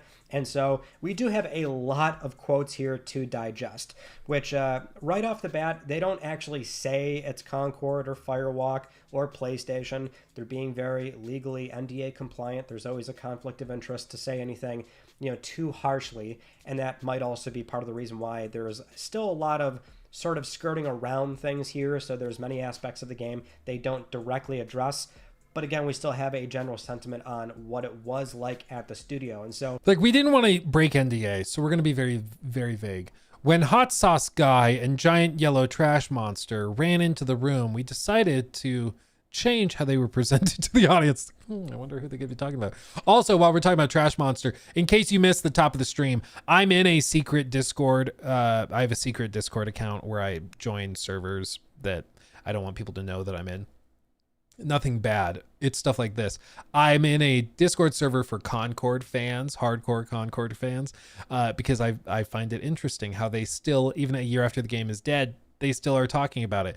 And I found one of them had drawn some very, very nice fan art that is horrifying, and I don't know what to do with it. So I'm going to share it with you so you also share my trauma. They posted this. Why don't you show me why you go by he, him? She says to the gigantic trash can monster. I don't know what to do with that. I don't know what to do with that. Just, yeah, sigh. Yeah, exactly. I don't know what to do with that. I literally have no words. So I'm just going to share that with you and we're going to move on. And if I ever find them posting any other funny memes and videos and pictures and stuff, I'll share them with you. They are still going hard, dude. They still like have modded versions of the game so they can play it. Like it's pretty impressive, honestly. But yeah, anyway, I'll share more of that if I find some. But now that's in your head forever. So you're welcome. Right off the bat, I want to mention that when people initially did join the team, and we heard about this before we got this podcast, but there was indeed some sentiment going on that, hey, this thing we're building is too big to fail. One person said, and I quote here, "Every creative endeavor is a gamble, but from when I first came in 4 years ago, it was like it's too big to fail. There's so much behind this. Even if things go poorly on launch, it's going to be okay, and we'll have a year runway, 2-year runway to kind of right the ship." Another said, quote, and this mentality of too big to fail, I think, is how Sony approached it just in general, where they're like, we've spent so much money on it. It's like a $200 million product. There's no way a $200 million product doesn't do gangbusters. I don't know. And I think that there's been that approach with a lot of big companies, with like Saints Row reboot, for example, Suicide Squad, Kill the Justice League, same thing. It's like, this is an accomplished studio and we've spent ridiculous amounts of money on it. How could it possibly fail? And then we see that it doesn't matter how much you spent on it. If players don't like it, they don't like it. I had all suspicions of this will not be something I'll play, and I don't think a lot of people I know will be into it, but I think I was going into it with, yeah, it's too big to fail, and so I had confidence that we would at least stay afloat. That's really sad to be like, I think it'll float. It won't sink. It won't move, but it'll pretty much like sustain itself. That's kind of sad. It's also, I mean, this is somebody that's allegedly working on the game that doesn't really think that they're going to play it, doesn't think their friends will play it.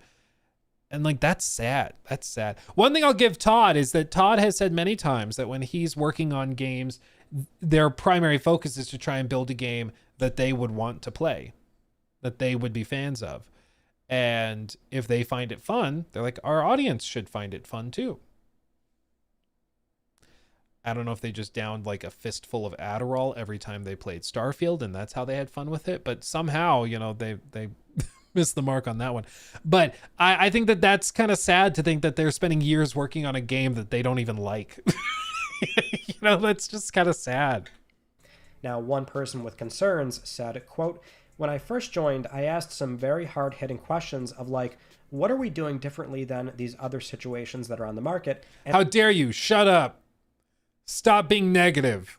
Support us. It's funny. I think they just swapped out the word game for situation. I didn't get an answer that I was expecting or satisfied with. So I kind of, from moment one, had a bit of, okay, they'll have to prove it to me. It didn't really happen. Now, getting into the teaser trailer, the reveal trailer, and then ultimately the beta, and it's amazing that they didn't have an answer for that, because like you would think that that's the most obvious question. What are you going to do that separates you out?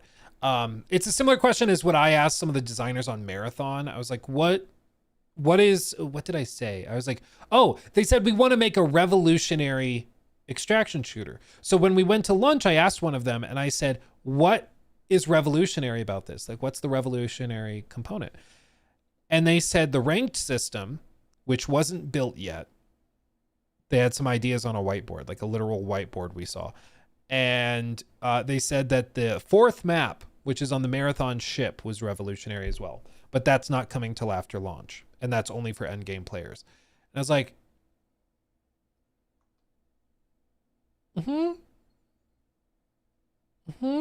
What do you mean? It seems like there should be a little bit more to it. And it seems like a similar thing happened here where it's like, what's revolutionary about Concord? And they're like, we're working on it. It's like you'd think that they'd have an idea at the start that made them start working on it, but instead it seems like they started searching for something else, trying to figure it out. They were a solution in search of a problem. And I quote here, "I was ecstatic. People were cheering. Only we knew what it was, because the trailer didn't show anything. It just showed kinda our aesthetic, and that's it. So we were excited locally in the studio, but the public had no idea what it was at first. I thought..." Yeah, do you remember do you remember that initial trailer about like with the hamburger? That's what they're referring to there. Okay, so that Concord reveal trailer, it was the very, very first one. The teaser trailer. It's this one with like the hamburger on the side. And so people saw it and thought, oh, and it was later revealed that this is actually a brand new studio working on a brand new IP, and it's probably a live service game or something. But people saw this and thought, oh, this looks very Guardians of the Galaxy coded. So people got excited. They're like, oh, maybe it's like Destiny, but with Guardians of the Galaxy cast and better writing and stuff. Like, oh, that could be interesting. That could be really, really interesting. And I mean, you would never guess from this trailer that what they're talking about is like an Overwatch clone, but that's what it was. It's really, really baffling. But that's what he's saying when like the studio was really excited after that reveal. And I think that the reveal looked good. It just didn't communicate anything about the game, which is part of the problem. I thought people were just harsh during the reveal trailer. I was like, it's the gaming community. They're not exactly known for being a hyper-positive crowd. There's things we need to work on, but it's okay. Once people touch the game, it's going to change things. And then the beta numbers dropped, and numbers were not what we were expecting. And I think our mindset started shifting to, things could go really bad. Speaking more on the beta, someone said, and I quote, "It made news for how poorly it did, the beta. Like, people would go out to news sites to, like, hear about our game and how negatively it was doing instead of, like, hearing what the game was about. People heard about our game because of how poorly it did, but people didn't hear about what the game was or even really tried. There was no shortage of news articles and YouTube videos and hate on the internet about how poor the numbers were, so it was pretty apparent."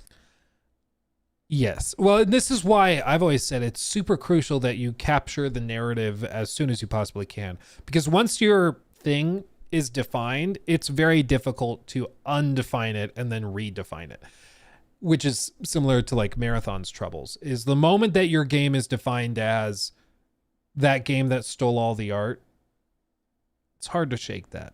The moment your game is defined as the game with the really boring gameplay, like with a Starfield, it's hard to shake that. Once your game is determined and deemed as like, oh, it's the game with like the unbelievably cringy dialogue, like with Forspoken or Saints Row Reboot or Duskborn, it's very hard to shake that. Even if there's other stuff going on in the game that is genuinely interesting, like Forspoken had some genuinely cool combat, doesn't matter.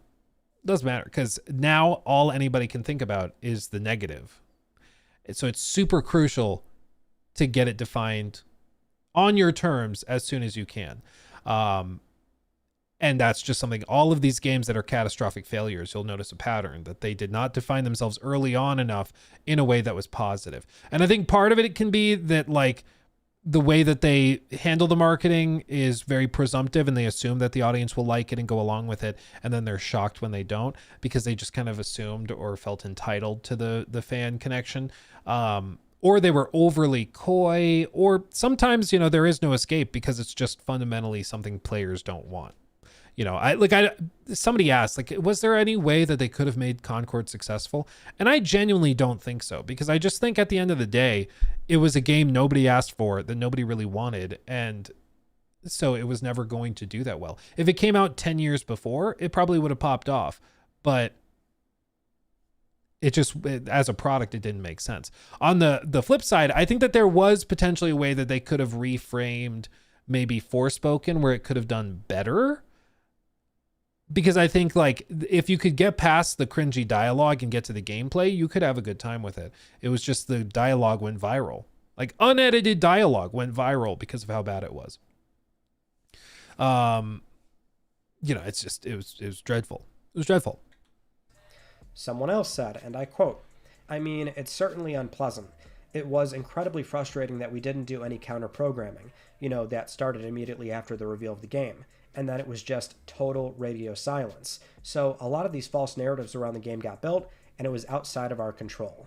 I wonder what they would consider false narratives about the game. I mean, maybe they're referring to like the accusations of like Sweet Baby involvement and stuff like that. And to this day, some people fundamentally misunderstand this. Concord did not fail because they had bad character designs contracted through Sweet Baby Inc. or whatever. It failed because it was a game nobody wanted, and it was really, really poorly marketed, and it was defined as a failure from the start. So Concord was not even really a video game to people. It was that thing that did terribly, and so it turned into something other than a game. Like it was almost like a lol cow in and of itself that people just gawked at, And I agree with this developer that the radio silence on Sony's part and the developer's part was a mistake. I think that was a mistake. They should have been more communicative. And to be clear, like I think that Hot Sauce Guy and the weird dialogue and attempt to make it seem like a narrative game, even though it wasn't, I don't think that helped. But I think at the core, 95% of the reason why Concord failed was just at the end of the day because it was a game nobody wanted. And you can even hear that in some of these interviews where they're like, yeah, it didn't seem like a game I would play or that my friends would play, but we were hoping that it would float. Like, hopefully it doesn't sink. It's good enough to stay afloat. Now going into launch. Yeah, it's a piece of the puzzle. Everything's a piece of the puzzle. It's all a matter of degrees, right? Right, Bird Nerd? Like, there's cringy dialogue in some of these games. It's a component. A bad port, it's a component. With like Saints Row reboot, it was really buggy and poorly put together, and the gameplay kind of sucked and was super outdated, and it also had terrible dialogue and all that. And figuring out what is responsible for what percentage of its failure is of course, maybe it's a fool's errand and it just doesn't matter. But I think that it was pretty clear that in the case of like Saints Row reboot, for example, the writing was a huge component. Same with Forspoken. It was a huge component because that's what went viral. And you can usually tell what was the biggest component based on what the legacy of the game is and what people talk about with it in passing. And in general with Concord, the discussion tends to be that it was a game nobody was interested in, that they spent allegedly $400 million on. And everybody's like, how did they spend that much money on it when it was never going to be successful? It came 10 years too late. I'm sure in some internet circles, the discussion's all about more cultural issues, but I think it's pretty clear that the budget and overspending on the delusional idea that this was going to become the next Star Wars level success, that was a huge component of it. Which again, that all comes from Colin Moriarty, who said that his sources were saying that Herman Holst was saying that Concord was going to be a Star Wars level success. It was going to be their version of Star Wars, the next big thing. And that is on a whole other level of delusion. I'm going to paraphrase a lot of this here, which I kind of have to do. It's an hour-long podcast, and I don't want to sort of take all the value out of the show. I actually sincerely recommend listening to the entire thing, because there's, of course, a lot of context missing. Oftentimes when they're saying these things, they're joking around and just kind of laughing about the whole thing. They're, generally, I think the hindsight there is that they're still pretty okay with how everything played out, and they get what happened, basically. So not to be too monotone with all the quotes here, but as far as the launch goes, right? So the game comes out day one. We saw that matchmaking, the game was basically dead. They acknowledged that. They're trying to get into one part of the game, and they can't even find people. It wasn't a technical problem. There was just nobody playing. They admitted that every stream on Twitch was sponsored, and when that sponsored stream would stop, their numbers would drop even more.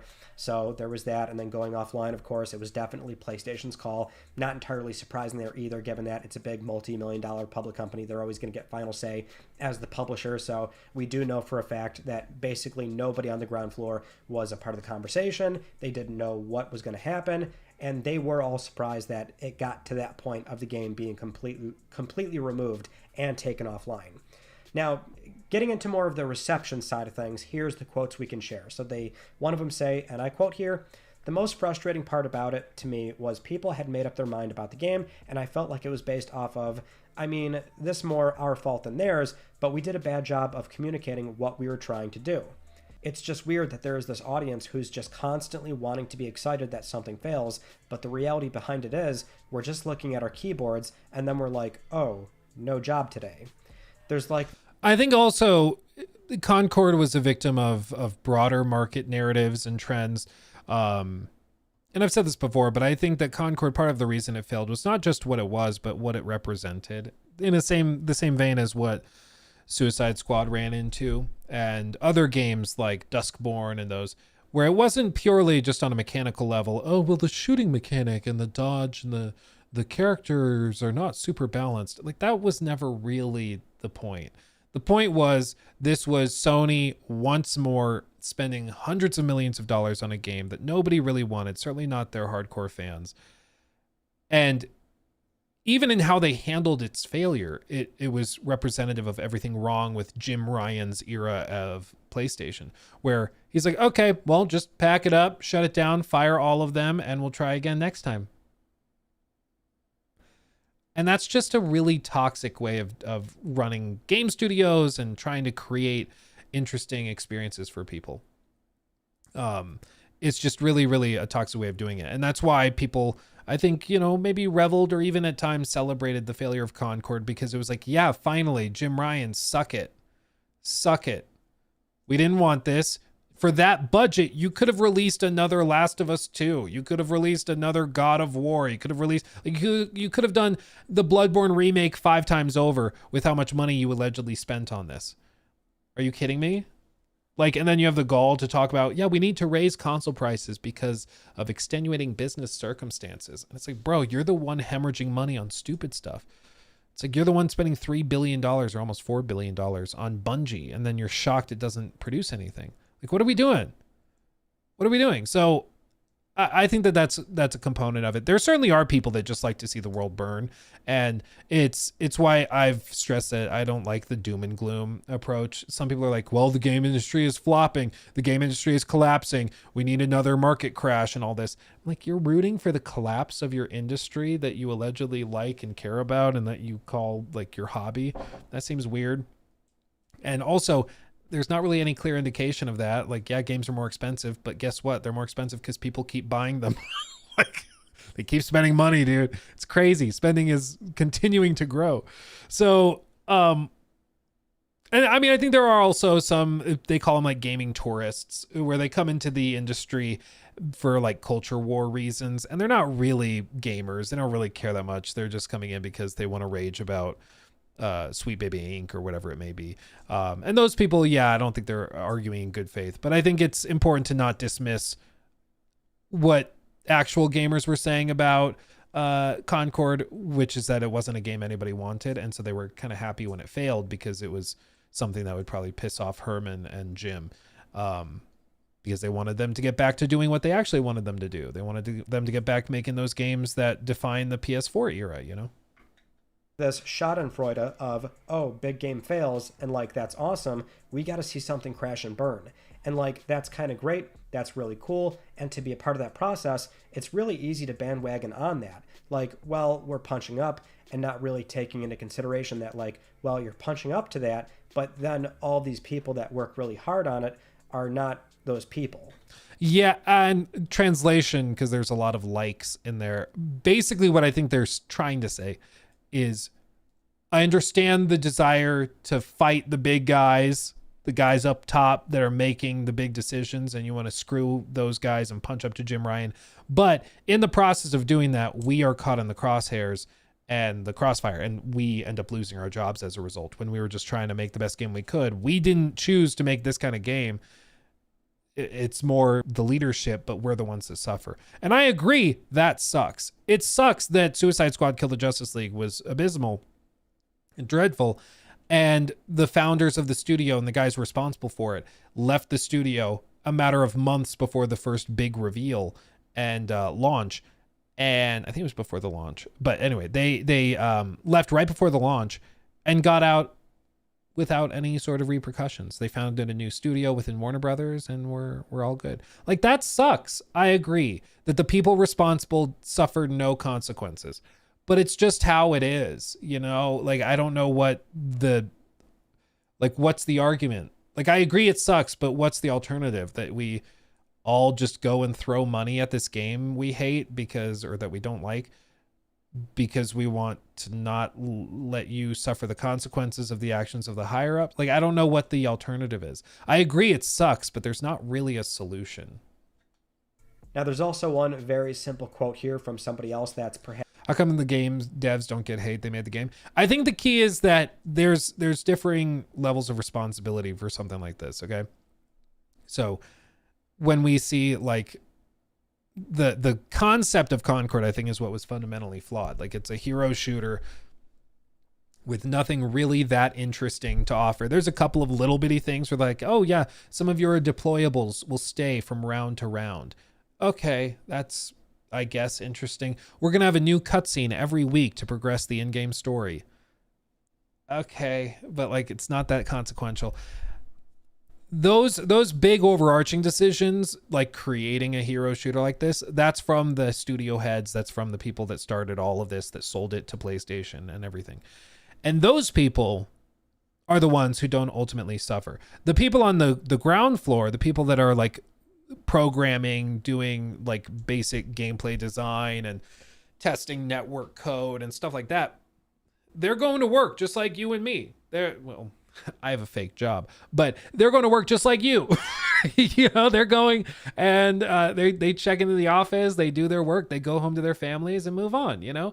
The hope is that they're passionate about what they're making, but ultimately, like, they're just trying to pay their bills. And it's not like they're trying to make something bad. They're doing the best with what they can do, and it's not really their choice. On the other end, there are examples where I think the devs are much more broadly responsible.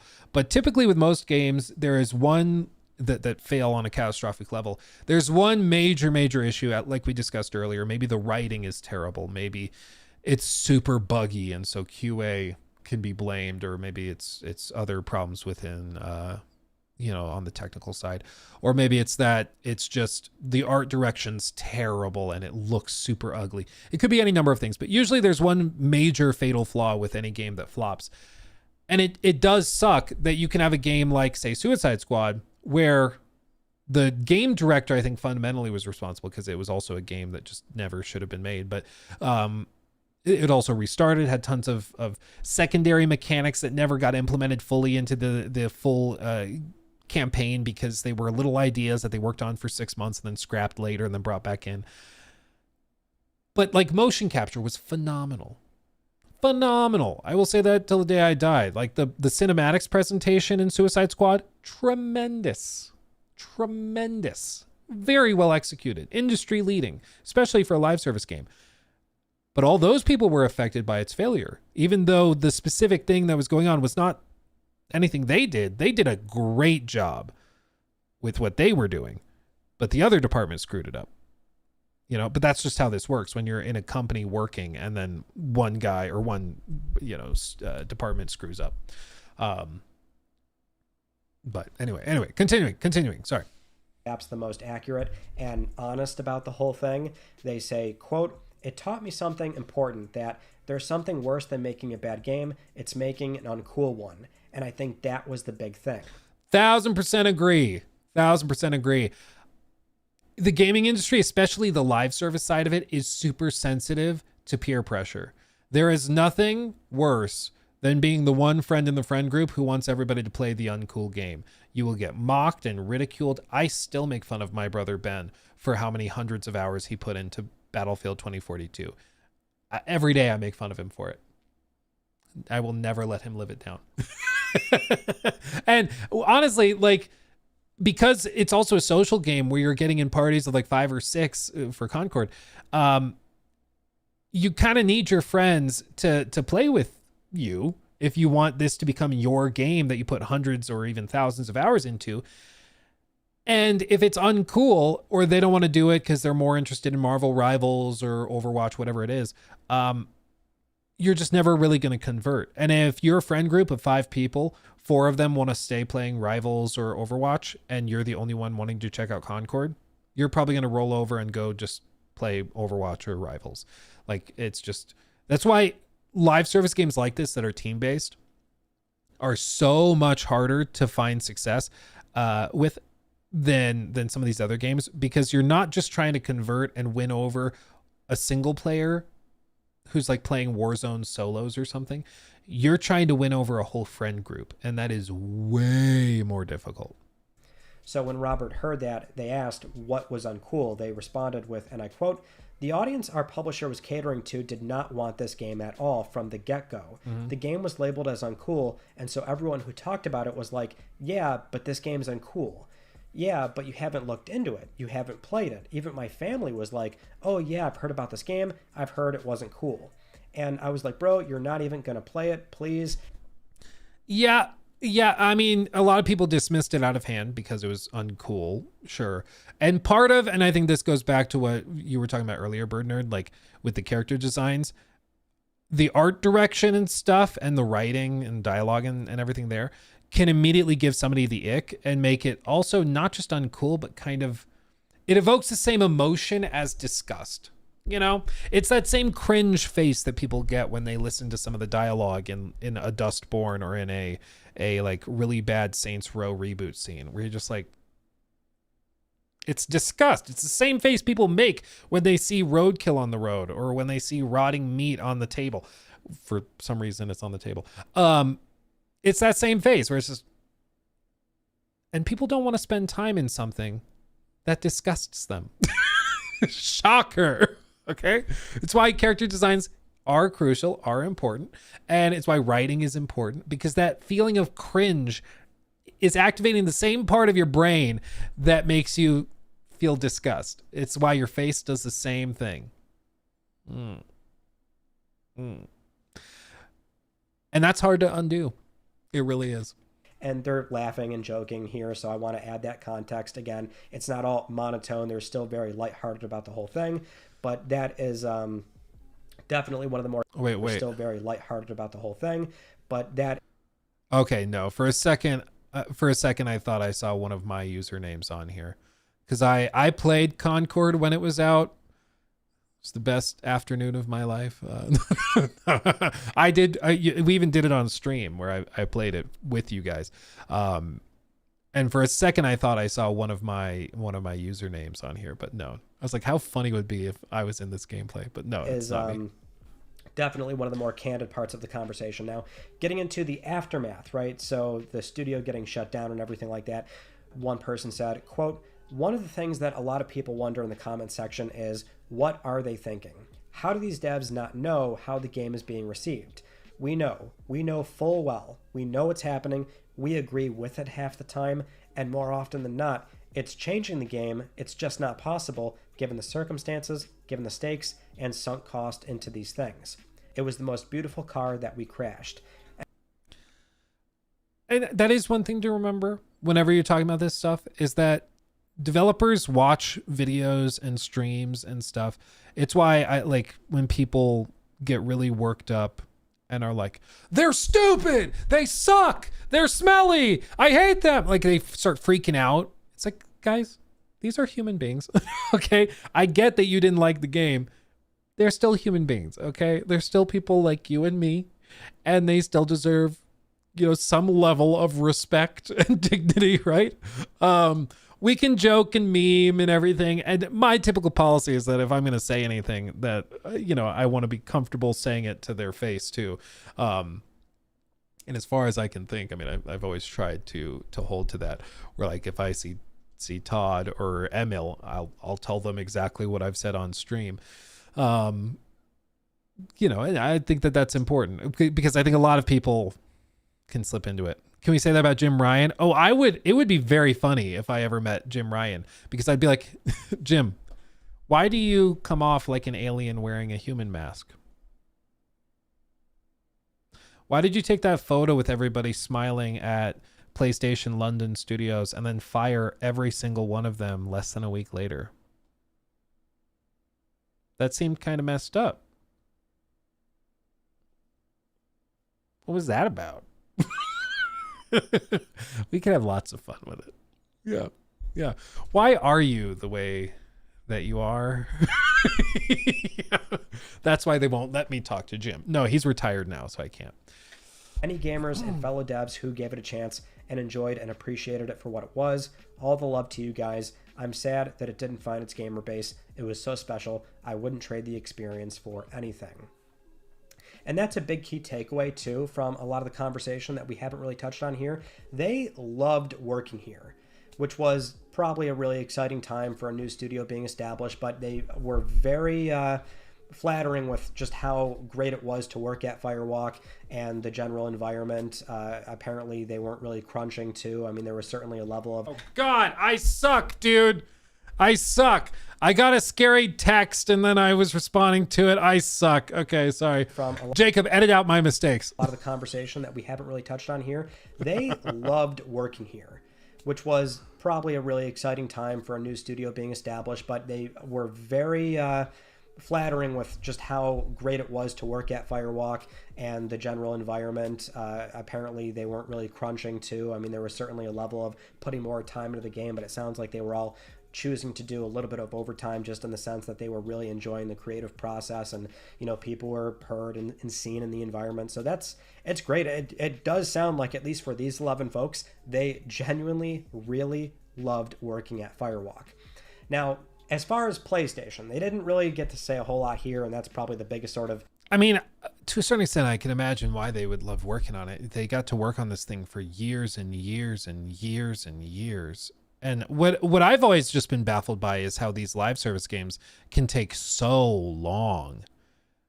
Like, they take so long, and then you end up with something and you're like, so you have 4 maps that are all like pretty small? Like, what have you been doing? And I don't think I'm the only one that kind of feels that way sometimes, where I'm like, what are you guys doing all day?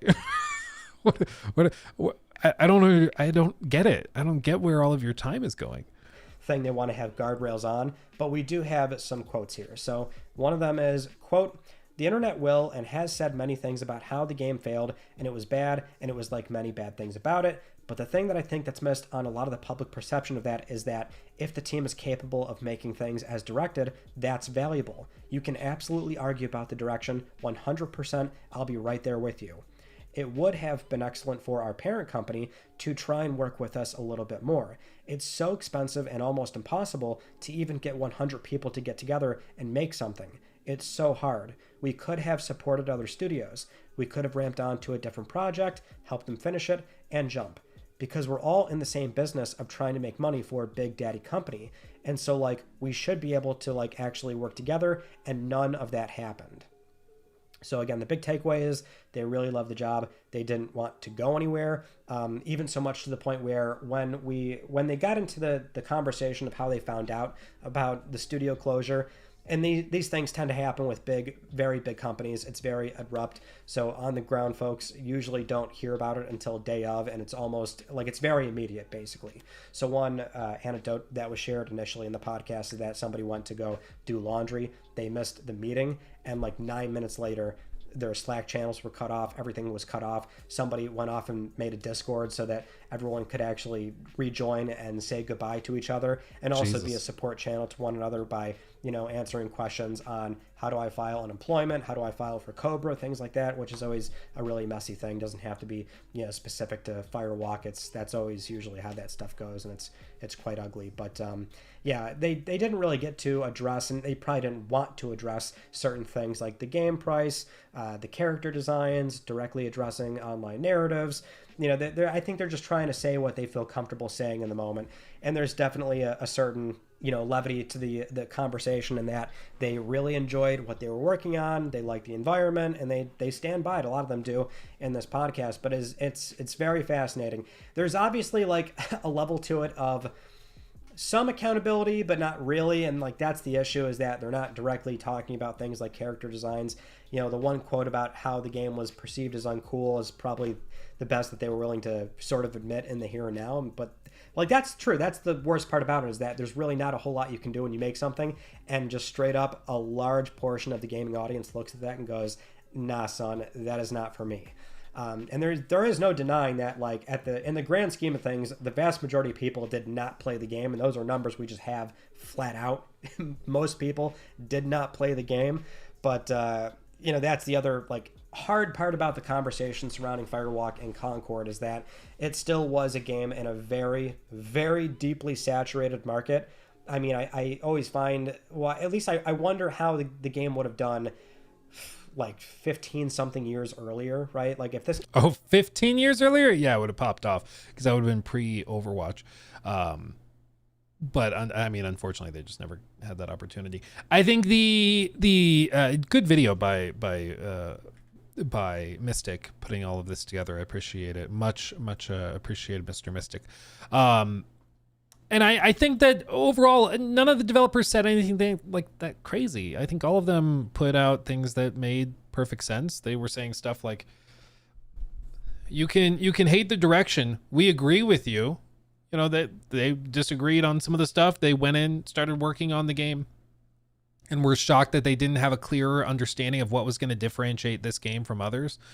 And that wasn't something that they even really tackled until much later. And so a lot of the developers were even echoing some of the frustrations and complaints that the audience had, and other stuff. Like the one employee brought up the idea where the audience is going, how do they not realize how bad this is, or how much we don't like it? And they're like, we do. It's just not our place. Like, we can't do anything about it, you know? And I think that is very much the case, is that for a lot of the developers, they applied for the job, they started working on it, and they put out the best thing that they could. And frankly, in a lot of ways, I think Concord, on a technical level, was really well optimized. It ran really well. It was really tight. The network code was really good. It was a very well executed game. It was just a game that nobody really wanted. And we can bring up the other stuff like the character designs, and some of the cosmetics. I still insist some of the DLC cosmetics for Suicide Squad are worse than anything Concord had to offer. I mean, dude, game Mrs. Freeze. Some of these skins, dude. Dude, I'm even clipped in some of these. They took it from my video looking at it. I'm looking for one in particular. Yeah, this one, the garbage bag. I get that some of these are inspired by comic books, but at some point you gotta step in and say no. Like, at some point you gotta go, fam, what are we doing? What are we doing? Can we not? Like, shocker, people didn't find this cool. I'm stunned. So I will say Concord had better cosmetics and skins than that, which is not saying a lot, but I think it's just, you know, one of those games that failed because it was fundamentally one that nobody really asked for, which is a big problem. That's a big hurdle to get over. And two, I think it was representative of all of the frustrations that were landing at Sony's feet at that particular time. So it was just kind of a perfect storm of crap that made all of this land the way that it did. Total Malarkey, thank you for the 20, very generous. I don't get why devs think no one can see their game and rely on hearsay. With streamers, Steam community, etc., I can see gameplay and game systems before I buy. People can see your game for what it is. Don't hide behind review. I do think that to a large extent you're right. Like, when they're describing, people thought our game was uncool, so nobody wanted to try it themselves. That is something that I just don't find particularly compelling, where it's like, yeah, I looked at reviews of this game like Duskborn, and I chose, I don't like it, so I'm not going to buy it. Like, well, you didn't even play it. Yes, I did not, because I saw it and I didn't want to, and I didn't like what I saw, so I didn't buy it. That's why reviews are a thing. Like, yeah, but you didn't even try. You didn't even play it yourself. You didn't even give it a chance. It's like, I did. And I think that's where, I'd probably slip and disagree with that. But I get what they were saying. Like, even the beta, they didn't want to try it during the beta to see if it played well or was fun. But I don't think it really would have changed anything, frankly. Also, I think the first, somebody will have to remind me, it's blurry, was the first week of the Concord beta, or maybe it wasn't even 2 weeks. I might be thinking of the marathon thing. I think the beta was like paid. You had to buy the game to get access to it. I don't think it was a full open beta. I don't think so. But I could be wrong about that. Clearly, I blocked it out of my memory. Locked it deep down. Mr. Me, thank you for the 5. Why did I get bored of Borderlands 4 when most other AAA games and most other AAA games after an hour, but I can boot up Final Fantasy 9 on my PS5 and play for hours? You might just be burnt out on some of the modern stuff. That's totally fine. It happens. I will go through periods where I'm just kind of burnt out on stuff and I'm trying to play through games and I'm losing interest. And then I'll go back to something weirdly niche and eat it up. Eat it up. Yeah, the first beta was pre-orders only. Yeah, I think that's right. Yeah, so it wasn't even fully open, and even then it was like, yeah, shocker, you didn't get a lot of players in there. Let's see. I missed the Ananta segment VOD time. Funny how folks will praise Pal World but crash out on Ananta for combining game ideas. I just hope it's awesome. Well, I mean, it looks like it's going to be a gigantic behemoth of a game, so I'm sure there will be lots there. Tazmeister, thank you for the 4 months. Sorry, out of left field. Anybody remember when Hideo Kojima got banned from the Game Awards by Konami? How did they even manage that?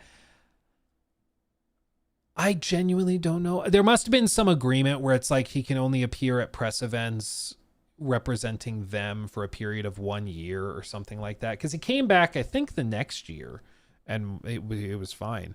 But there must have been some agreement like that where it was just, you signed an agreement where you're going to represent us when you go to media events, and because we don't want you representing us right now, you can't go. Must have been something like that.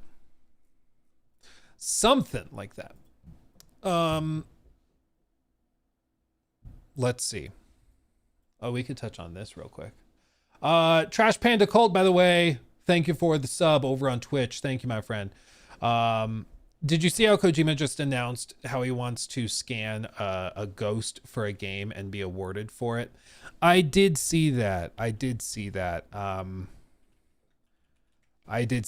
What he doesn't realize is that people have already done it. I actually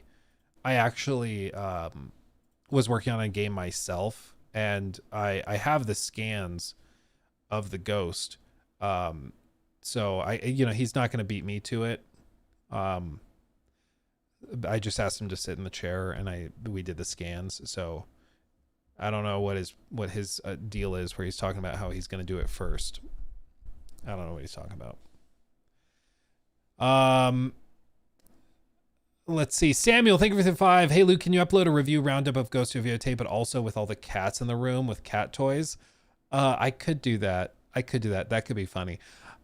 Finley and Hermione will just sit and chill. She usually will try to sit on the keyboards, but Finley will either chew on cables or try to knead dough, as cats do, on your stomach while you're trying to talk. And then if you move him out, he'll start eating wires to protest and throw a fit.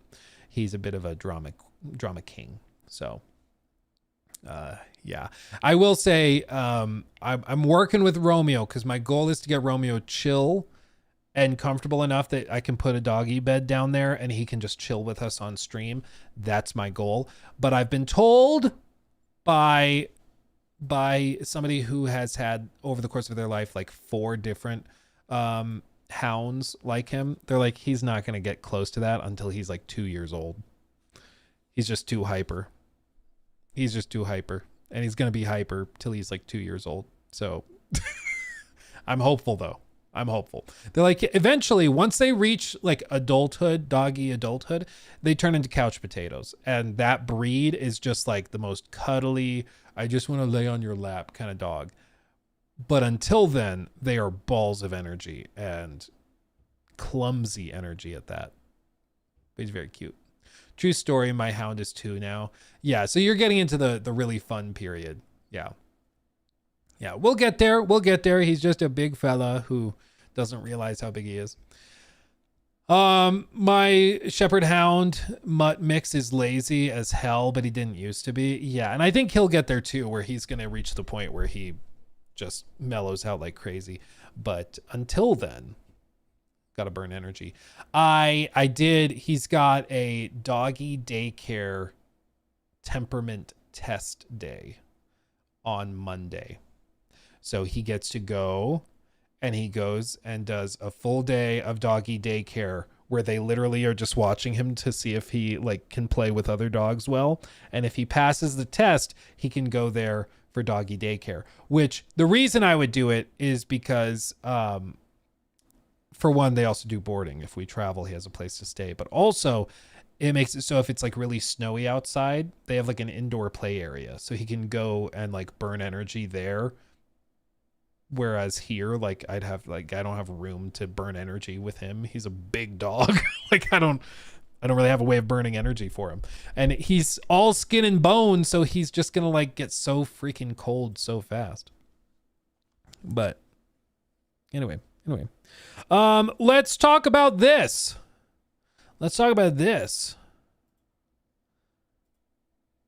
Did I see Dan Houser's gonna give a proper interview to Lex Friedman? Yeah, I can do an impression of it. I'll be Lex Friedman first. Okay, you ready? This is gonna be good. Okay, I'm gonna be Lex Friedman interviewing Dan Houser. When you're making Grand Theft Auto, what do you think of when you make it, and is the profundity of making it something that you think about? And I don't know what Dan Houser sounds like, so I don't insert here. Let's talk about this. This is uncomfortable, man.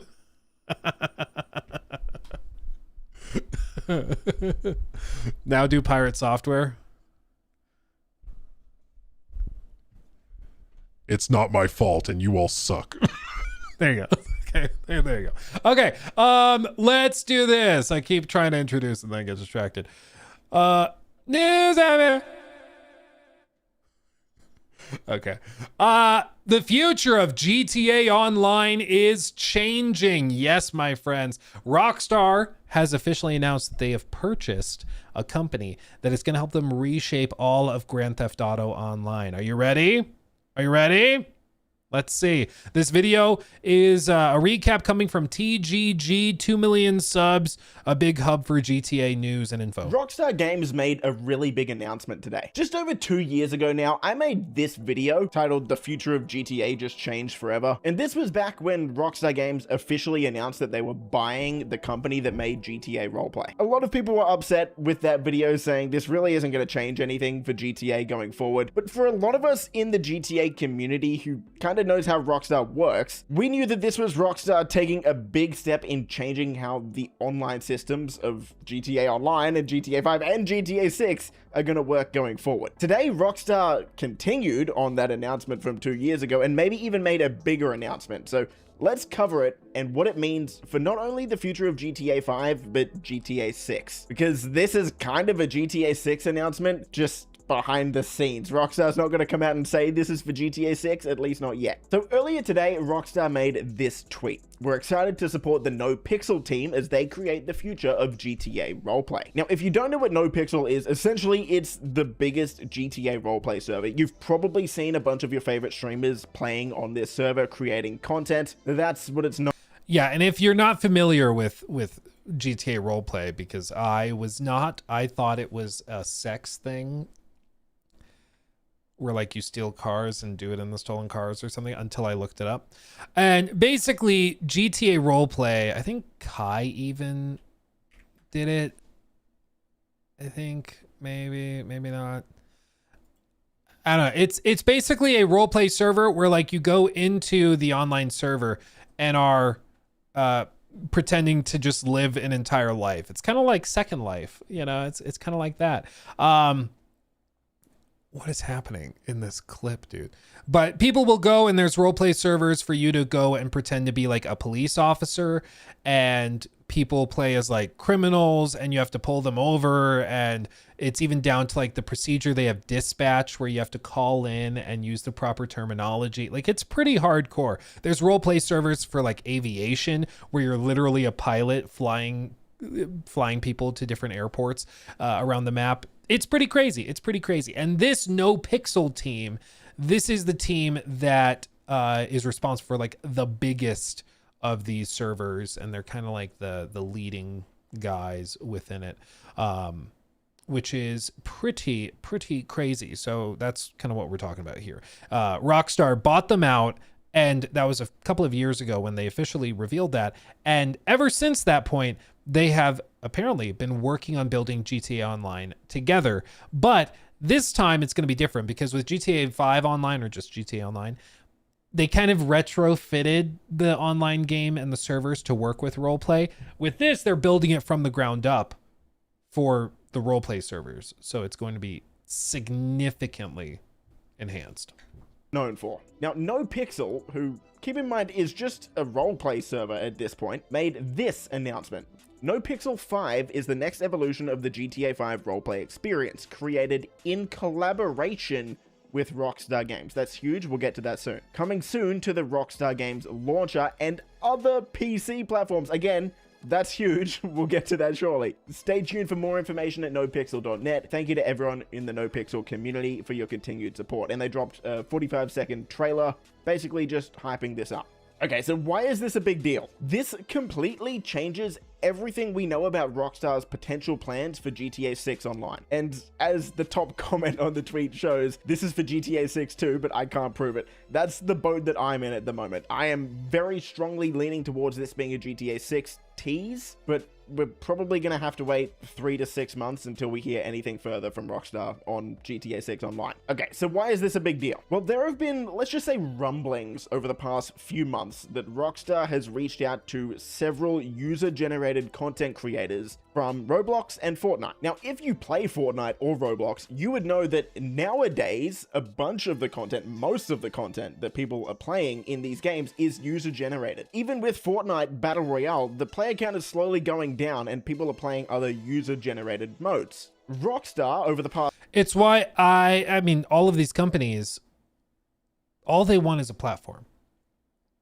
Like, Roblox is worth more than Activision Blizzard King was when Microsoft bought it. It's worth like $77 billion. And it's because they have the platform. And the platform has the players. And the players have the money. And when you have the platform, it means that you can then let the users create the content without you having to spend a dime or do anything at all. You literally just maintain the platform, but you get a sliver, you get a cut of every dollar generated on the platform. That's where the real money is. It's not in making Half-Life 3. It's in building Steam and getting 30% of every game sold on Steam. That's where the money is. That's where the real money is.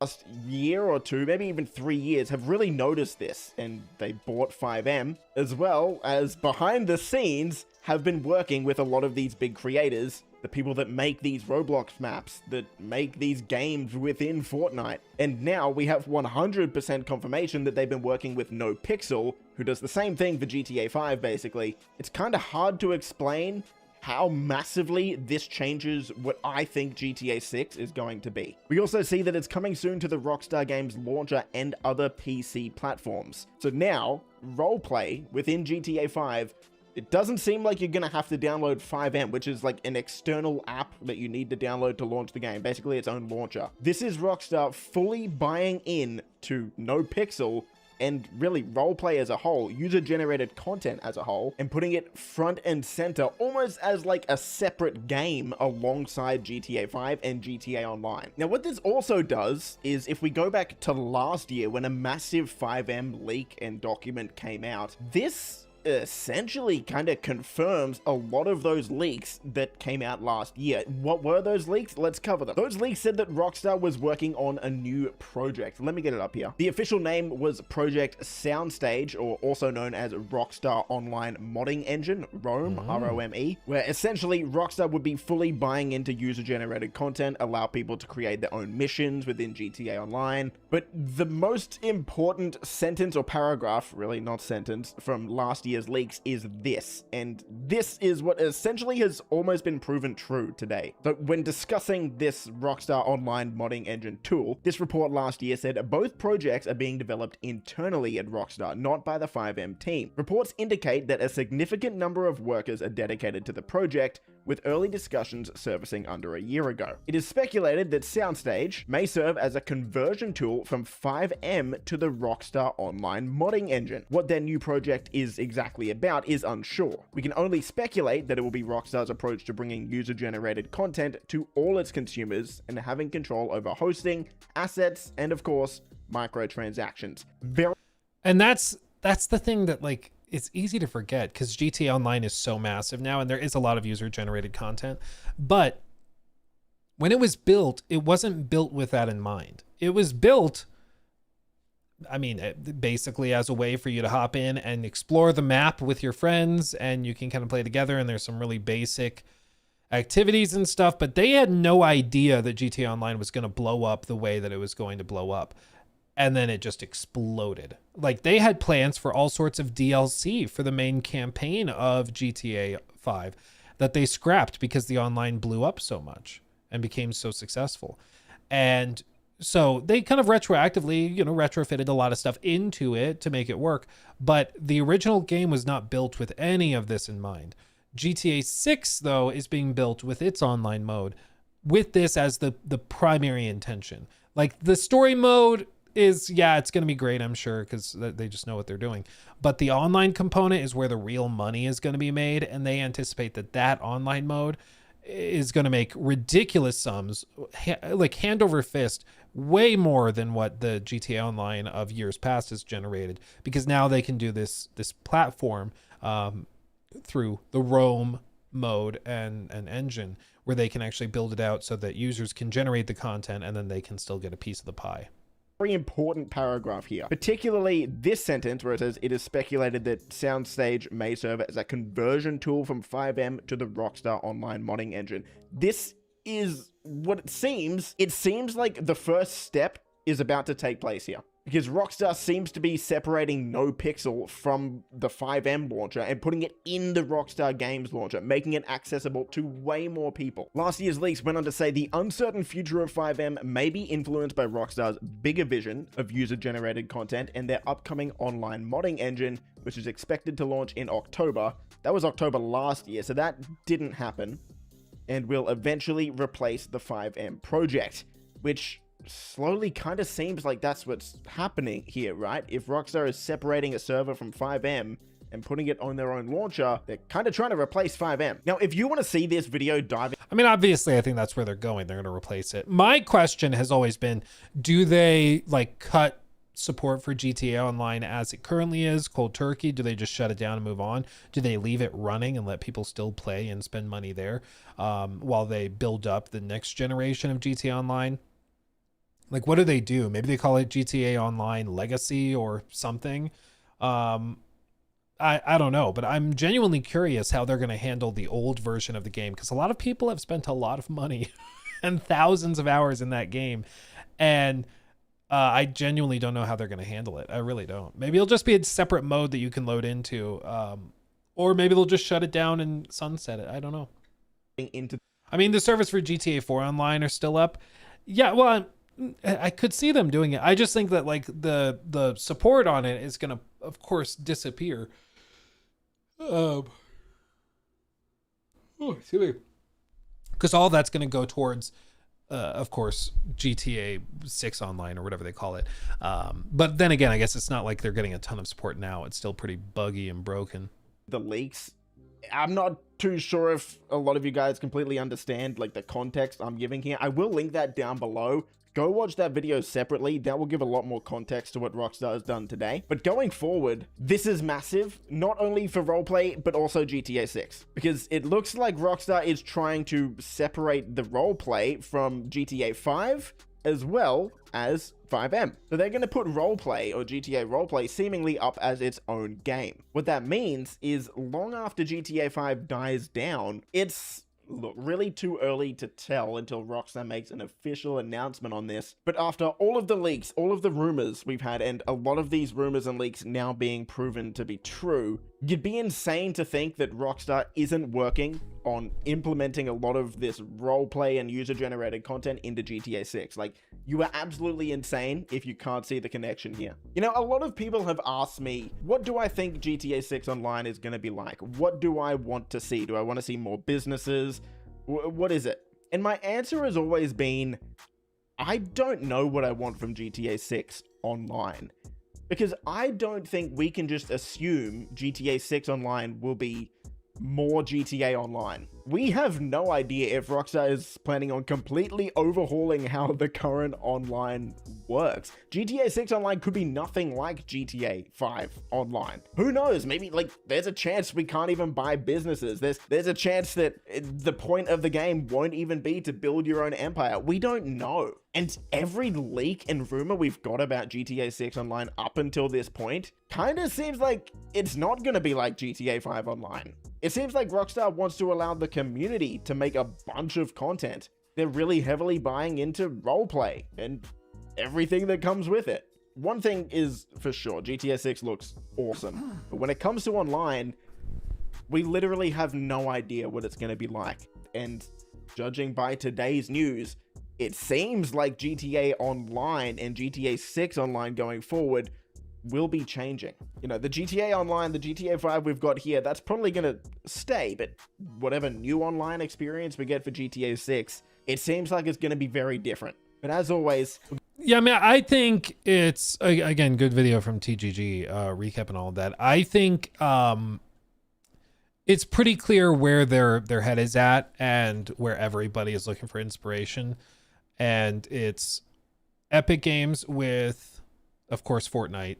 Fortnite as a platform is continuing to grow, and the revenues are just ridiculous because they have the platform. And so even as people are falling off of the Battle Royale mode, which used to be the moneymaker, they're shifting and sliding back down into other modes and systems that are built in the game, a lot of which, like the company Epic, has no overhead on whatsoever. Also, I stand corrected. Roblox has significantly increased in value since we last looked at them. They are now worth almost $93 billion.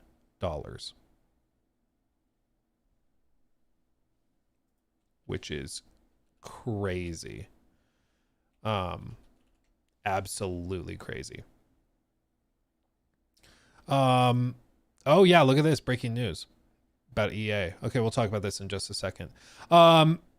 So anyway, all this to say, GTA 6 Online is going to be crazy. It's going to be very, very, very different.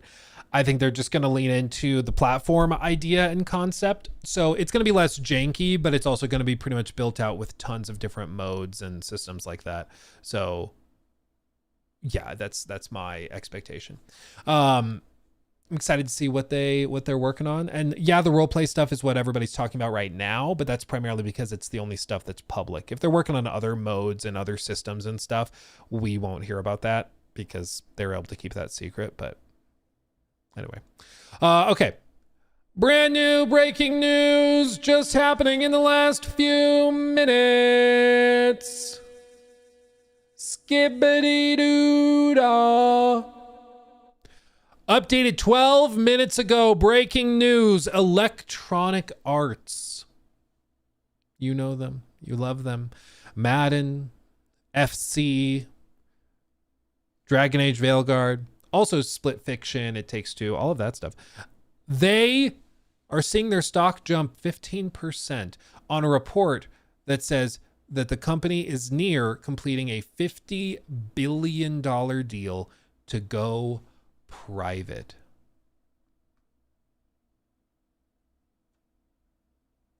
What?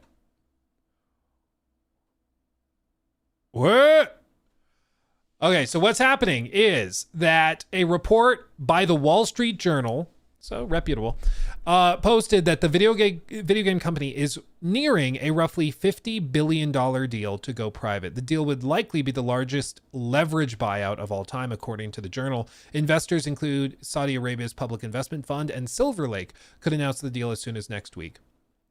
Shares of the company jumped 15%. And that's basically because they're valuing the company at $50 billion. Investors include Saudi Arabia's Public Investment Fund. I just read that. The deal would be the largest leveraged buyout, surpassing the agreement to take TXU Energy private for about $45 billion in 2007. A leveraged buyout, or LBO, is when debt is predominantly used for an acquisition, a tactic traditionally used by private equity firms or activists. EA makes popular games like The Sims, Madden NFL, FC, formerly known as FIFA. And after Friday's gains, the stock is up 32% for the year, and they have not responded to requests for comment. Very, very interesting. Very, very interesting. It's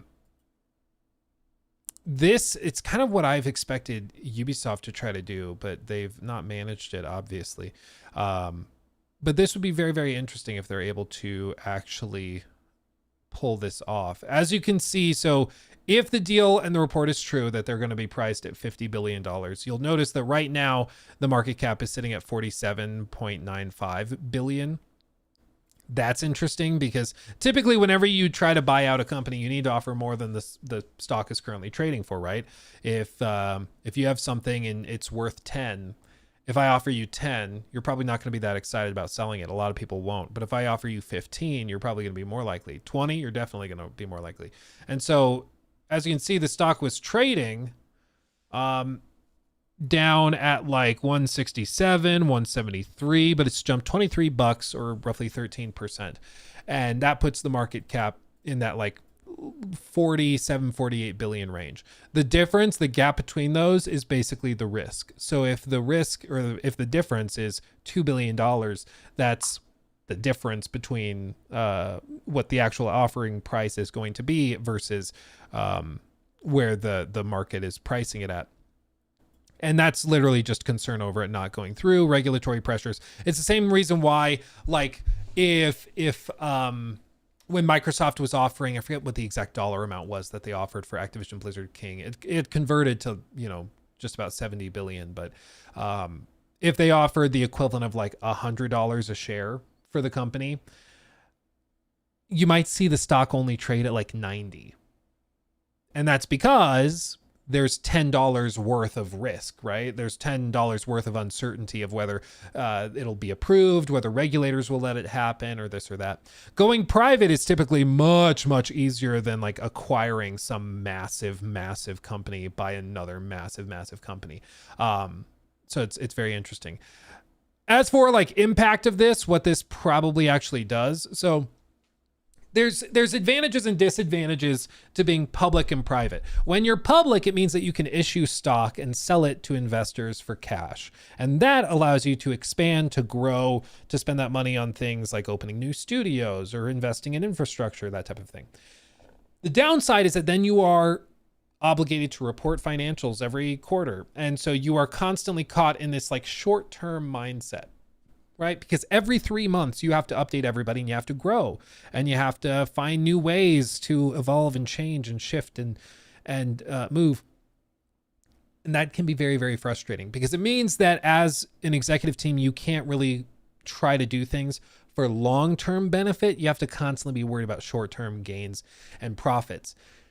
Even if that's not for the overall best of the company, because you have to report it. Otherwise your stock will crash, right? And then beyond that, there's also all sorts of other difficulties. When you're public, it means that there's lots of reports, there's lots of eyes on you. You don't have total control because you still are having to go to the board of directors and get things approved from shareholders. Whereas when you go private, you might only have 4 or 5 shareholders or stakeholders within the company. A lot more stakeholders, but you only have like 4 or 5 shareholders of the company that you're dealing with versus millions in the case of being public. So there's plenty of advantages there. As for why they would want to go private right now, on the one hand, if they got approached by Saudi investment fund and they were talking about offering $50 billion, I mean, earlier today they were trading at significantly less than that. Like they were not valued anywhere close to that. So, yeah, if they have 250, where's my calculator? Hold on. Calculator. If they had 250 million shares outstanding, and earlier today they were trading, I'll just say 170. So they were valued at like $42 billion earlier today. And then after this news, it shoots up to being worth roughly 48 billion, or 50 if the deal goes through. That's just good for shareholders. So to a certain extent, they'd have to entertain that. If they could add 14% of shareholder value by accepting this deal, that's a component of it. Because your ultimate obligation as an executive at a company is to serve the best interests of the shareholders. And that means if you find a way to increase their value by 14%, you are obligated by fiduciary duty to see that through, especially if you think it's the best opportunity. As for why Saudi Arabia's investment fund would be interested in EA, I imagine it's that they're just trying to throw money wherever they can. They've invested in other projects as well, like Ubisoft. I think this is the same fund that gave them a bunch of money to fund the DLC for AC Mirage. I think that's the same one. So I'm sure that's a component of it. They just want a piece of the gaming pie. I know Saudi Arabia has also expressed a lot of interest in football. British football, FC in general could be a reason that they're interested in there. They're trying to buy the PGA Tour, all sorts of stuff. Yeah, they're trying to just get their hands on a lot of different pots. But whether this would be good or bad, honestly, I think for video game companies, less pressure from shareholders is probably good. Because part of the excessive over monetization of all these games is because they have to report quarterly revenue and profit increases constantly. So they have to find new ways to squeeze blood out of the rock. And in this case, I think if you are free from that obligation, you have freedom to make longer term investments that shareholders probably would not be that happy about. So it frees you up a little bit to play the long game. So I think that's a piece of it. As for other components of it, I mean, I'm sure there's concerns over like how they'd have to kind of, I don't even know how they would censor themselves or what Saudi Arabia would be worried about in EA's types of games. But there's been concerns over that because, of course, Saudi Arabia has very strict guidelines on what is and isn't allowed. But I don't know how that would affect like a football game or a soccer game. So overall, I mean, it's very, very interesting. It's pretty shocking, and going private is absolutely wild. Yeah, Electronic Arts trading halted, volatility trading pause. Absolutely crazy. Take-Two Interactive has also jumped 4% after this happened. They lifted the trading halt after it jumped 15% and settled down there. That's absolutely crazy. Absolutely crazy. You can see 52-week range, their low was 115. Now they're at 192. Absolutely wild. Absolutely wild. Golly. I will say, whatever you say about EA, it is a very well-maintained company. I mean, seriously, they're sitting at like gross margin of 79%. What? Jesus.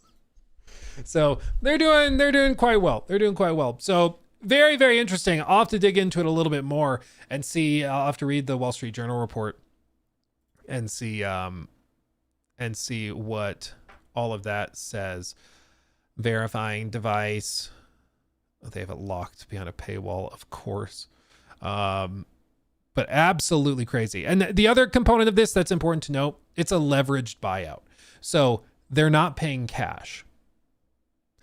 Like a lot of companies will pay cash or stock, cash equivalents or whatever, to buy out companies. They are offering to buy it out basically on a loan, which is not crazy. I mean, that happens all the time. But that is very interesting. So a group of investors, including private equity firm Silver Lake. Silver Lake, they're a big company. And here it is. Silver Lake, the investment firm, the private equity firm. They have roughly $104 billion of assets under management. Like, they're not that huge. Again, this is for a $50 billion takeover deal. So they'd be taking out like a solid 10% increase, 20% increase.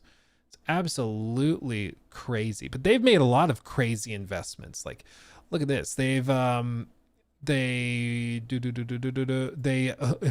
entered negotiations to invest over $1 billion in an Indian retail company. They wanted a 33% stake of Australian professional leagues. They wanted to invest in the A-League Women, A-League Youth. Its affiliate holdings, roughly $300 million. The firm raised $20 billion for its seventh fund. Silver Lake Partners 7. It's pretty ridiculous, pretty crazy.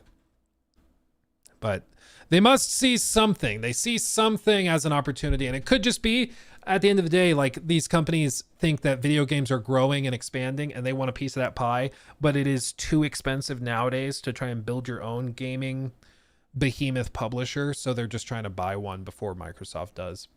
It could just come down to that, where they're like, BioWare or Microsoft's going to buy them out, so let's get them before they can. Maybe that's what it is. What would them going private, or would them going private affect monetization? It would lessen the pressure. It does not mean that they will magically get rid of crazy monetization in their sports games. I don't think they would get rid of it, but it lowers the pressure to keep pushing. Because when you're publicly traded, numbers must go up. Numbers must go up. That is all you need to know. When you're privately held, the numbers can sometimes go down, if it means in the future they go up even more. But a lot of the time with publicly traded companies, because you're reporting quarterly, it doesn't work. And there's been a lot of finance PhDs and economists and very, very smart people, way smarter than me for sure, who have said for years that corporate America should stop reporting financials every 3 months, that they should break it down into like every 6 months, or like, you know, twice a year they report financials, or maybe for some select industries they can do it once a year, just so it lowers the pressure on management to do quarterly improvements, but to rather look long term. I think even Warren Buffett hated the idea of quarterly finance reporting. So it's going to be interesting. It's going to be very interesting if this goes through, but that's absolutely crazy. I did not have that on my bingo card for today. Absolutely crazy. Overall, though, based on my gut reaction, I think that this is probably a good thing. Probably. I think it'll probably help. As for what does this mean for BioWare, I mean, if current EA leadership thinks that there's an opportunity with Mass Effect, I don't think that's going to change with these new buyers. And the new buyers, I mean, maybe they're going to come in, because private equity does do this. They come in, they buy it, they gut it, they take the debt, they stack it with all of their other debt, and then they let the company burn and die. But other times they buy out the company because they think there's an opportunity. So it could be that they come in, they buy it, and then they just crank up the monetization like crazy. And that's how they do it. That's possible. But a lot of the other companies that have received massive investments from the Saudi investment fund, they are very long-term in terms of their approach. They do not tend to be super short-term focused. And based on my understanding of EA's financials, which is not vast, but they don't hold a ton of debt, which makes me think that they're not just trying to go and like tax loss farm, which is something you can do with some companies where you're like, hey, we want to buy out this company that has a lot of losses or a lot of debt, and we're going to use them to basically write off profits we have elsewhere to save money on the tax bill, but it might kill this company in the process, but that's fine. I don't think that that's what they're doing, but I could be wrong. I'll have to dig into it more. I'll have to dig into it more. Haven't Saudi also invested in Ubisoft? Yeah, like I said, I think this is the same fund that invested and gave them money to do the extra DLC for AC Mirage. I think that's the same firm, same investment fund. So, it's very interesting. It's very interesting. Again, I did not see this coming, so I'm gonna have to do some reading and digging on it. Maybe I do another segment on Monday and we go over the whole thing. Because that's very interesting. Very, very interesting. It's crazy. Okay. Anyway. How many things do you know about corporate finance? Luke, yes. Kino Man's guy, you flatter me. Hey, Luke, can you upload a review roundup of Ghost of Yotei? Oh, I already read that one. Yeah, I will have a video out for Ghost of Yotei probably on the 2nd, I think.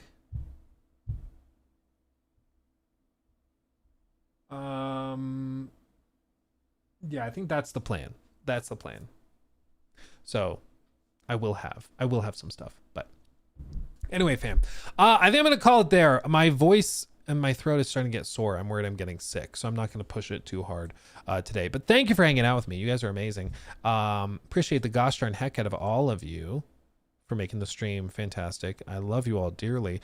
Thanks for hanging. Next week, we'll have some more stuff to talk about. I was going to try to get through more, but whenever I feel my throat start to get sore, I don't want to push it. So I'm not gonna bother trying. But until next time, my friends, you guys have a fantastic weekend. Have a wonderful, wonderful weekend. Get some rest, chill, go touch some grass, and I will see you guys in the next one, okay? Much love. Also, Matt Cullen, thank you for the sub, by the way. Thank you for the sub. Much love. I will see you guys on Monday, okay? Much love. Mwah.